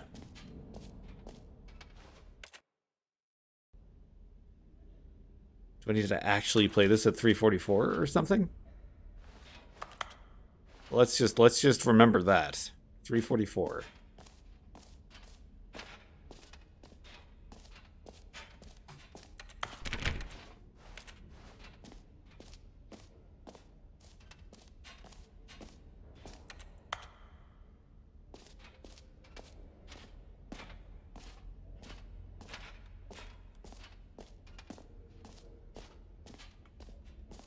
Collectibles.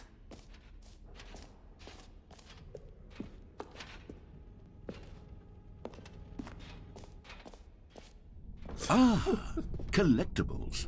Now it's a real video game. In the Stanley Parable 2, you'll run around gathering up these miniature Stanley figurines. And what's truly innovative is that there will be no reward for collecting all of them. I don't want to stifle the intrinsic joy of watching a number go up. You simply collect all of them, and then you move the hell on with your unremarkable life. Is this supposed to feel so, Soulsbornian?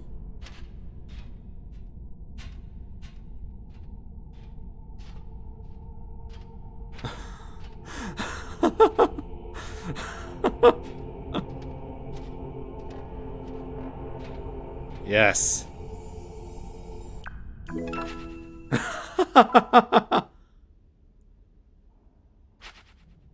Yeah.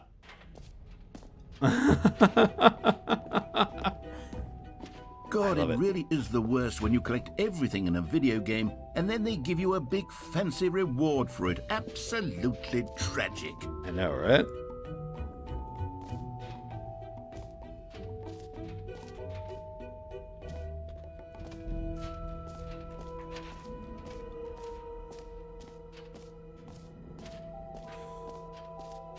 check out the infinite hole.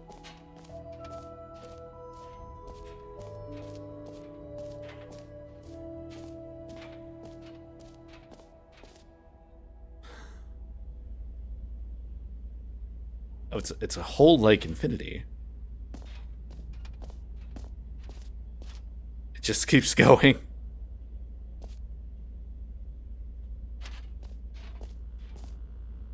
The holy moly.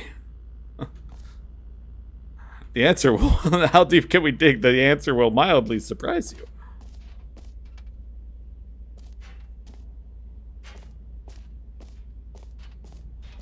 Stanley, here's an idea that I'm truly fond of. It's never been done before in a video game.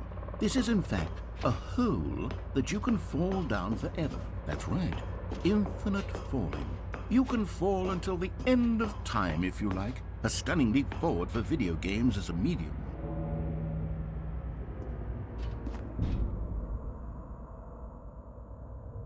I don't want to... I don't know if we should.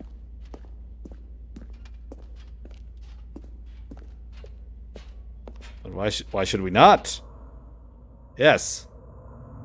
That's not what the hull can do for you. Ask what you can do for hull. What? That was actually partially by accident. You see, isn't it wonderful? One of my more ingenious concoctions, if I do say so.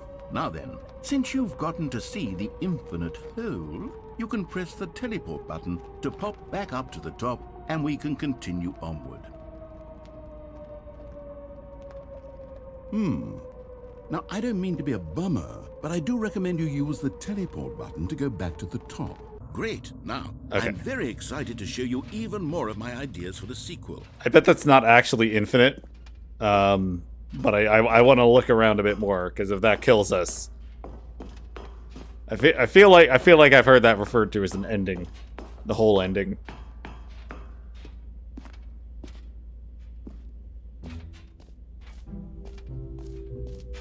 I think we, I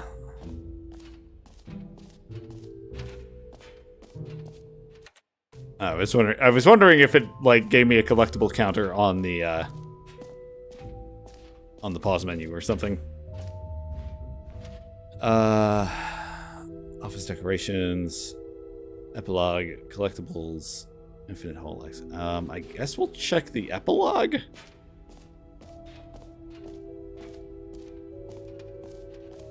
You heard Jim in the game.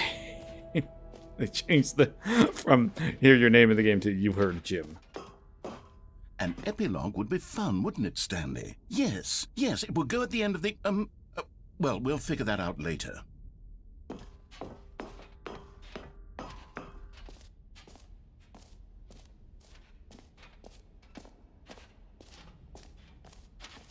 Oh, settings world champion!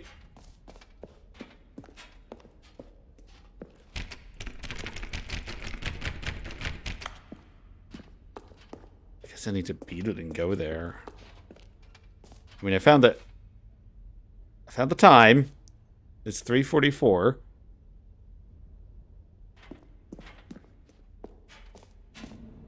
I think we've seen everything. There is an exit. I'm a little more interested in the infinite hole.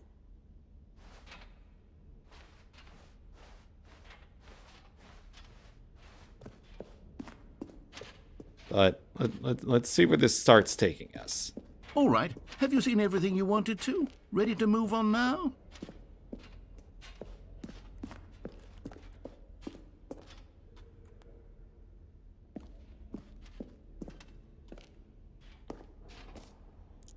I'm more interested in the hole. We're going back.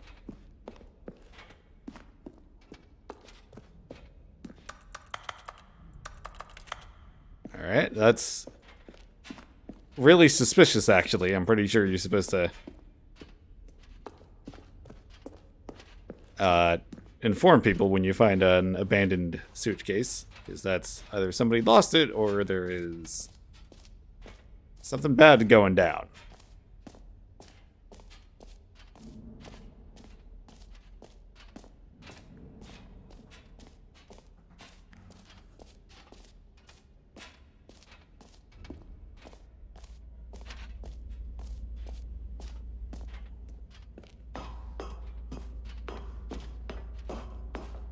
Let's check out this hole. Woo!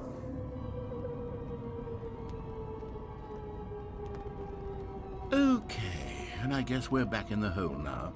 Did you really need to see it? I don't know what else there is to say, Stanley. It's an infinite hole. It's exactly what you're doing right now, but forever. There really are so many other fascinating exhibits that I prepared for you. I really spent quite a lot of time on all this, and I would very much like to show you some more of them. How about we go ahead and press that teleport button again so we can get back to what's really important about... Oh, goodness. Well, this is rather embarrassing, Stanley. I'll be honest with you. I truly did not believe that anyone would actually stay in the hole long enough to hit the bottom. Yes, I know. I told you the hole was infinite, but come on. I had a feeling. Who actually wants to fall forever? The hole was plenty deep. It was more than deep enough, in my opinion. Maybe it's you who likes falling too much. Maybe you're the problem. Look, things got a little heated there. I think we both said some things we didn't mean. Why don't we just put all this behind us and agree to just call the hole mostly infinite? Mostly infinite. If that works for you, then go ahead and press the teleport button to warp up to the top of the hole and we can move on. I'll just be up here when you're ready. All right, sure. Actually, one more time! Oh, for heaven... You see, I was right. The problem is you. The problem is that you like holes too much. Not normal. A normal person would have said, yep, that's an infinite hole right there. Goes on forever till the end of time. Don't need to see it all, but not you. Oh, no, no, no, no. You have a weird sort of... Oh. Did the hole seem even shorter to you this time? I couldn't help but feel like you spent a little less time in there than you did before. I mean, admittedly, I didn't make an infinite hole, but I didn't think it was that not infinite. Well, I suppose once again there's nothing to do here. If you decide you've had enough of the hole, you can hit the teleport button and come join me up above. No. We have to go deeper.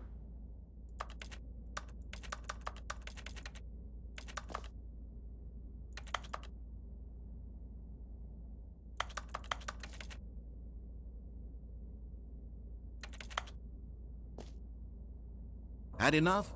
I'm positively thrilled. I Woo! really do. So, gosh, how could I have guessed? Back in the hole. If this starts to become a thing where... Wow. Okay. Yes. I'm starting to become extremely certain that the hole is not only not infinite, but that it's growing steadily less and less infinite.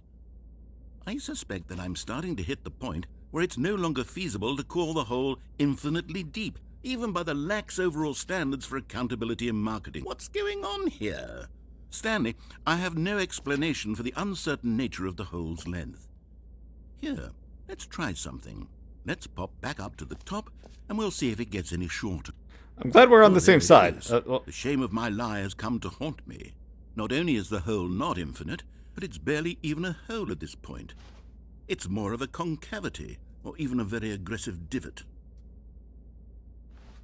How is this still appealing? I know you're obsessed with holes, but at this depth, I just can't see this scratching the itch. Oh, who am I to judge? You just do whatever it is you're here to do and hit the teleport button when you're ready to move on. I do love that we need to teleport out of this, like, thigh-high hole. Is the, teleport button not working? You sure? Well, I mean, I really don't have an explanation. It was working just a moment ago. Try it again. Still nothing? Well, I suppose there is one thing I can do to fix this. I'm out. Goodbye, Stanley. You couldn't bear to be away from the hole, and now you'll get more time with it than you could ever have asked. It's a win for everyone. You get to be with the hole, I get to do literally anything else. Take care, Stanley. I hope you and the hole have a wonderful rest of eternity. It is an infinite hole! 'Cause I'm here infinitely! Is this gonna... Oh.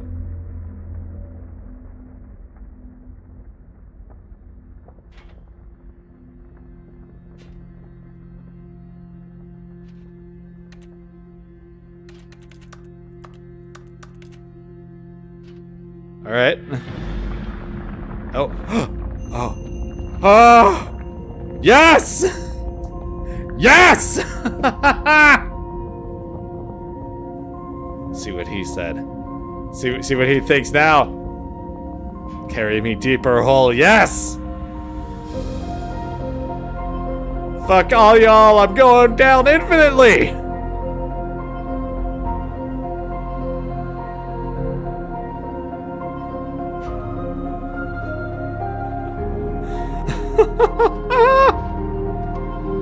Change my perspective. Whoa.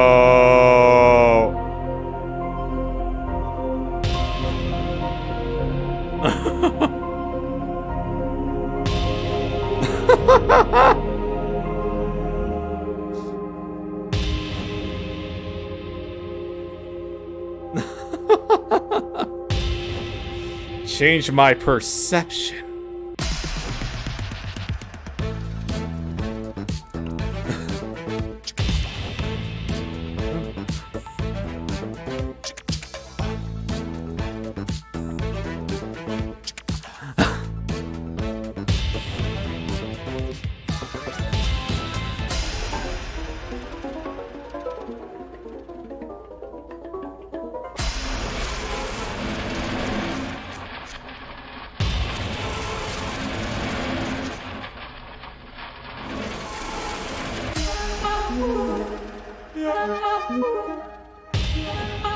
I'm not ready to change my reality yet.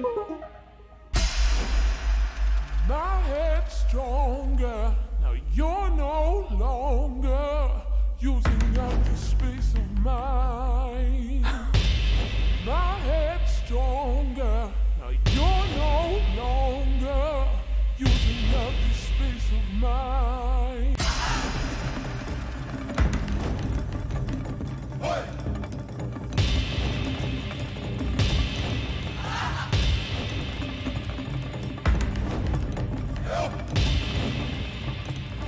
Change myself.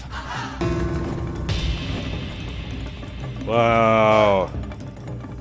You some kind of TV, man? TV. Upside down stand.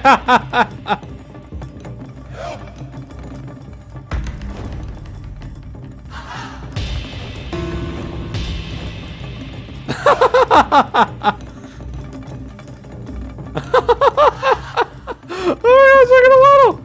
Ah! Oh, that's gonna be. Oh. Standing here, I realized. Oh. Stanley! Stanley! Oh. Oh, good, you're awake. It seems you had sort of dozed off there, drifting away into dreamland. No! We can't have that, Stanley. No! Because this Let me go whole is back. just so darn fascinating that I want you to be wide awake for every second of it. You don't want to miss a single moment. So how about if I just pop in from Let me time go to time back. and No. wake you up to keep you really, truly focused on the whole. From the looks of things, you and I will have many, many years here in this hole, and I'm looking forward to all of them. Stay alert, Stanley. I'll be back. Toodle pip. Who the hell says Toodle Pip? Oh. We're doing it again. Oh.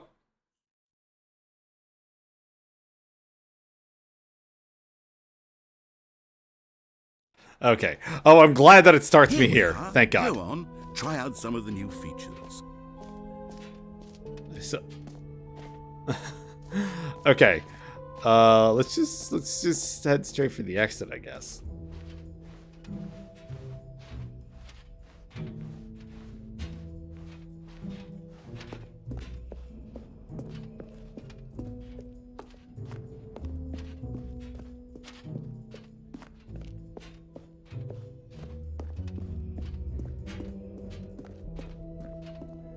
Really, really glad that it put me back here. Okay. So, Stanley, what do you think? Do you like all of the new features? Yes, The I whole know was it's my not favorite. exactly clear yet how exactly these features will come together as one single coherent video game, but I can feel it in my soul. It's going to work. There's definitely a good game in there somewhere. Say, let's do an experiment. I'll arrange these new features together and we'll see whether or not it coheres into a meaningful gameplay experience. Okay. Are you ready? Here it is. I give you...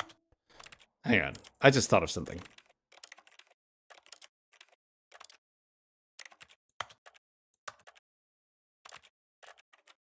Okay. I was trying to see if there was like a secret setting now. Oh, maybe I had to do it when I was... The Stanley Parable 2.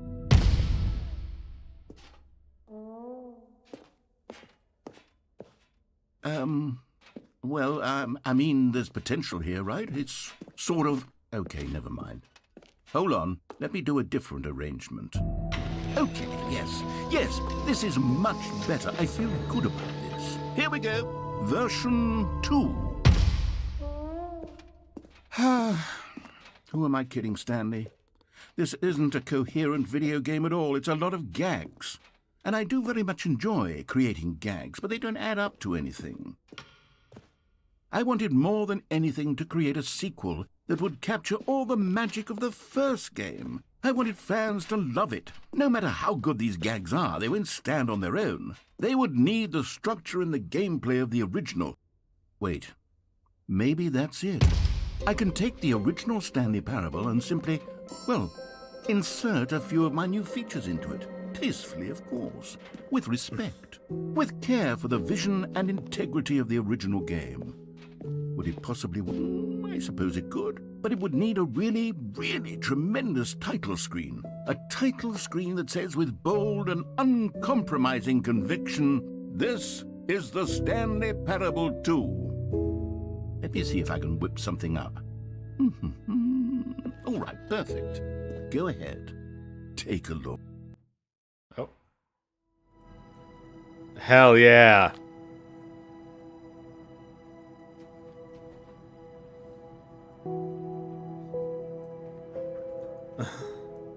I guess we're playing Stanley Parable 2 now. This has been I'm sorry I've been kind of quiet for this. I've been like kind of along for the ride, and I like the take it as much as possible. It's like, oh man, is it gonna loop? Is it gonna loop when we get to that door?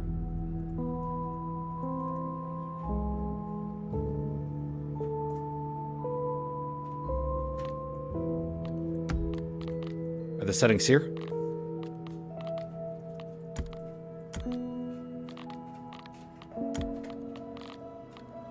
Still not.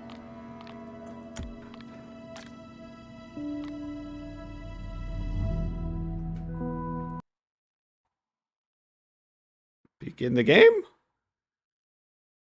This is the story of a man named Stanley. Stanley worked for a company in a big building. No, they put the balloons in. Employee number 427. Employee number 427's job was simple. He sat at his desk in room 427 and he pushed buttons on a keyboard.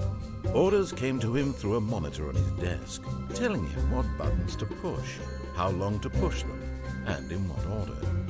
This is what employee 427 did. Or were those balloons in before, and am I every blind? month of every year. And although others might have considered it soul-rending, Stanley relished every moment that the orders came in, as though he had been made exactly for this job. Okay. It wouldn't have prompted me for... Okay, All alright. his co-workers were gone. What could it mean? Stanley decided to go to the meeting room. Perhaps he had simply missed a memo. This does look nice now. Reassurance bucket. Yeah. Stanley picked up the bucket. Yes. Oh, okay. We don't have the new content door anymore because it's all new content, Stanley baby. clutched the bucket tightly to his chest and entered the door on his left. This was not the correct way to the meeting room, but Stanley had felt the bucket calling to him, telling him that the employee lounge was simply the place to be. And here it was. Had the bucket turned out to be correct? Was this better than the meeting room? Yes, Stanley thought to himself. Yes, perhaps it truly was. How insightful the bucket turned out to be. Bucket's great. Bucket's my best friend. I'm gonna hang out here. You gonna do silly narrator? No. Truly, being here with the bucket was a grand adventure. Stanley reflected on all they'd been through together. First, walking through the door on the right. Then walking to the lounge. Then arriving at the lounge. What a thrilling journey the bucket had inspired. Wow, 125 for soda. Man, this was made in 2013. Oh. No, never mind. The bucket was wrong. Stanley took the door on his left to go back to the meeting room. No, Said the bucket. don't go to the meeting room. Go somewhere else. The cargo lift, yes. Go there. Go to the cargo lift. I'm gonna go for what was my favorite ending in the original. Good, Said the bucket. now ride the lift all the way to the top. There's something up there I need you to do. Stanley did not question why or how this bucket was speaking to him. It should have alarmed him, of Hold course, up. because I see the buckets collectibles can't over there. talk. But Stanley chose not to think about this obvious fact. He was firmly convinced that the bucket had spoken to him, and he unthinkingly did whatever the bucket asked.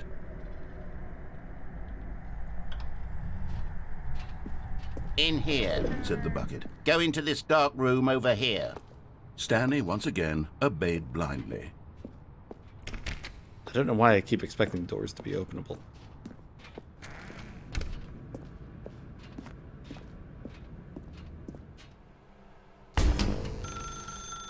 Now pick up the phone. Said the bucket.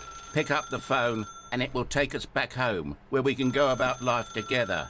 Fuck you. Whoa, hold on. Why did you unplug the phone? Were you trying to resist the bucket's orders? Stanley, I was joking. Obviously, the bucket isn't talking to you and telling you to do things. Buckets can't talk. It was a joke. Don't you get the joke? It's funny, Stanley. A talking bucket. Can't you see? Oh, goodness. I must have really bungled up the delivery if you actually took me seriously. Where did I mess up the joke? Should I have paused for longer or spoken quick? Comedic timing is so difficult. I wish I were better at it. But there isn't exactly an instructional video on comedy that one can watch to fully... Oh, wait, yes, there is. It's sitting right here. Let's take a look. What is comedic timing? What is comedic timing? How does it work? How long should it last? This is not what happened How in can it the be original. used to effectively silence your political enemies? And What? more importantly, can it be taught in its entirety within 90 seconds? Thankfully, the answer to all of these questions is yes. Let's dive deeper. If you've ever told a joke or made someone laugh, in all likelihood, you Probably did it while not. standing 50 to 80 centimeters from them in a room of no more than 76 degrees Fahrenheit, with one of your arms raised straight upward at a 15-degree angle from your body. These are the optimal conditions for good comedic timing. To begin the joke, start by stating and spelling your name. Next, provide a brief synopsis of the joke, including the specific times at which the recipient of the joke will laugh, and then spell out your name a second time. With these steps complete, it's time to begin the humor.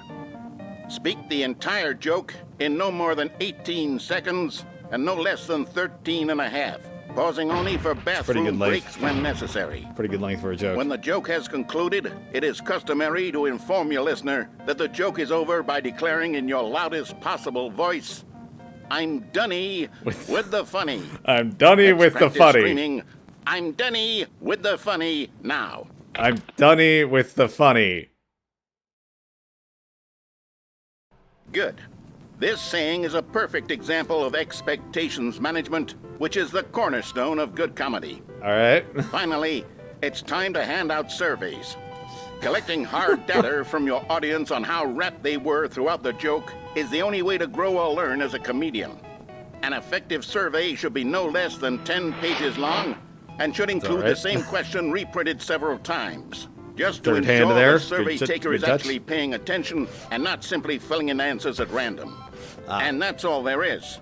With these strategies at your disposal, You'll have audiences doubled over in laughter and even tripled over in laughter. Oh, I don't like any of these faces. Just remember to let them stop laughing at some point, you gut-busting little scamp.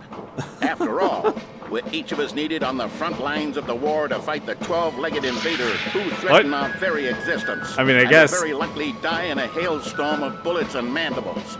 All of us must be prepared to But give I our thought one of the lives legs to is this a, noble cause, like, hairy just as human our leg. children must do after us, and their children after them. Oh, God. Godspeed, and may Earth reign supreme.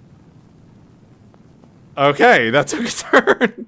Hey, goodness, this video is a little outdated, isn't it? Well, no matter. I think the fundamentals of proper comedic timing are still as relevant today as they were back then. So with that in mind, I believe the only way forward is for us to return to the two doors and walk through all of this again, so I can try telling my story with more appropriate comedic delivery. Come along, let's head back. All right.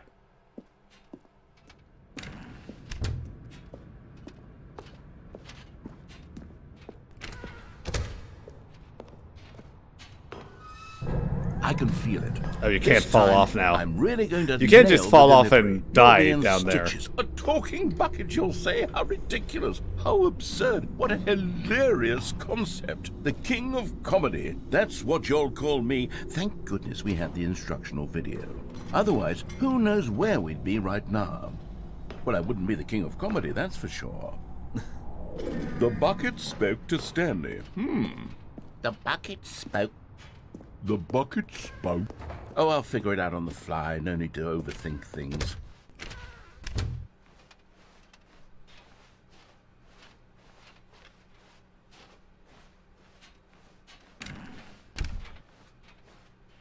That's not much higher than the, or that's not much lower than the hole was at the end there.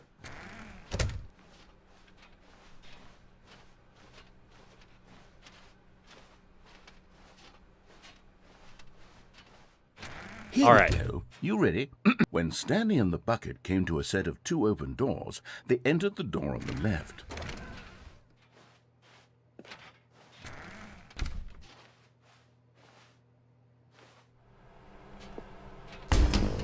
What? We're back at the phone already? No. What's going on? There was supposed to be several rooms leading up to this. There was supposed to be a build-up to this point. A dramatic display of remarkable comedic wit which culminates in this scene with the phone. But now the timing's completely off. The joke will never land. Well, not the way it was meant to. And it's all my fault. I must have forgotten that the phone room comes immediately after the two doors room. Oh. What an egregious mistake. I've made a fool of myself. I don't deserve the title of King of Comedy. I'm nothing. I'm not even the lowliest joke-telling I think I need to go back and rewatch that instructional video again. Yes, surely that will help me improve my... Oh. Aha. Here we go. Big timing. You ready? When Stanley and the bucket came to a set of two open doors, they entered the door on the left.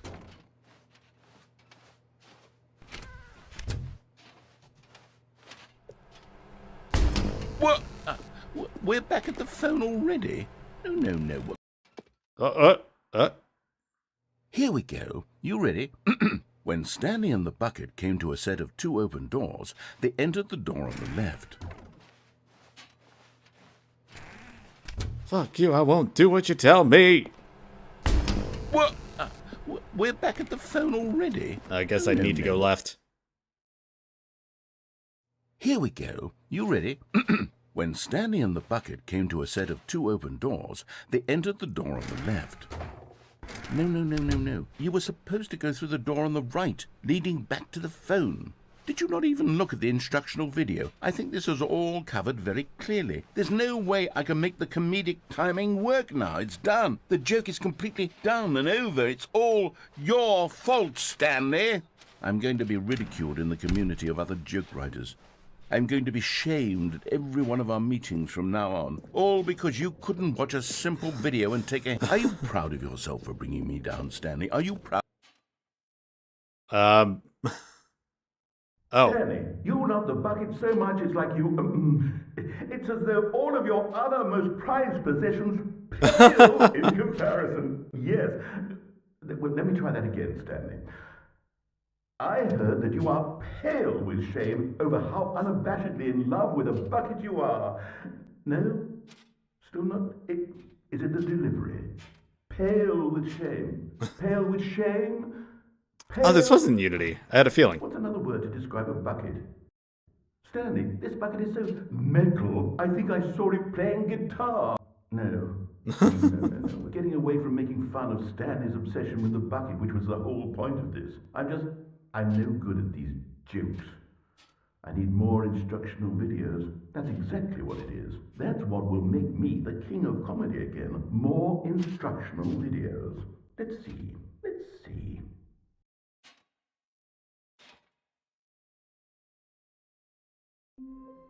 Oh. I think that's... Yeah. All of his co-workers were All right. gone. What could it mean? So, looks like there's a lot here. It takes a bit of a hot minute to get to the actually new stuff, but that was the Stanley Parable Ultra Deluxe. This is fun.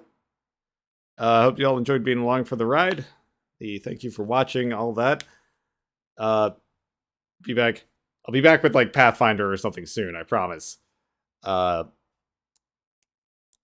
there something else? Oh shoot. Well, now that I'm thinking about it, I need to.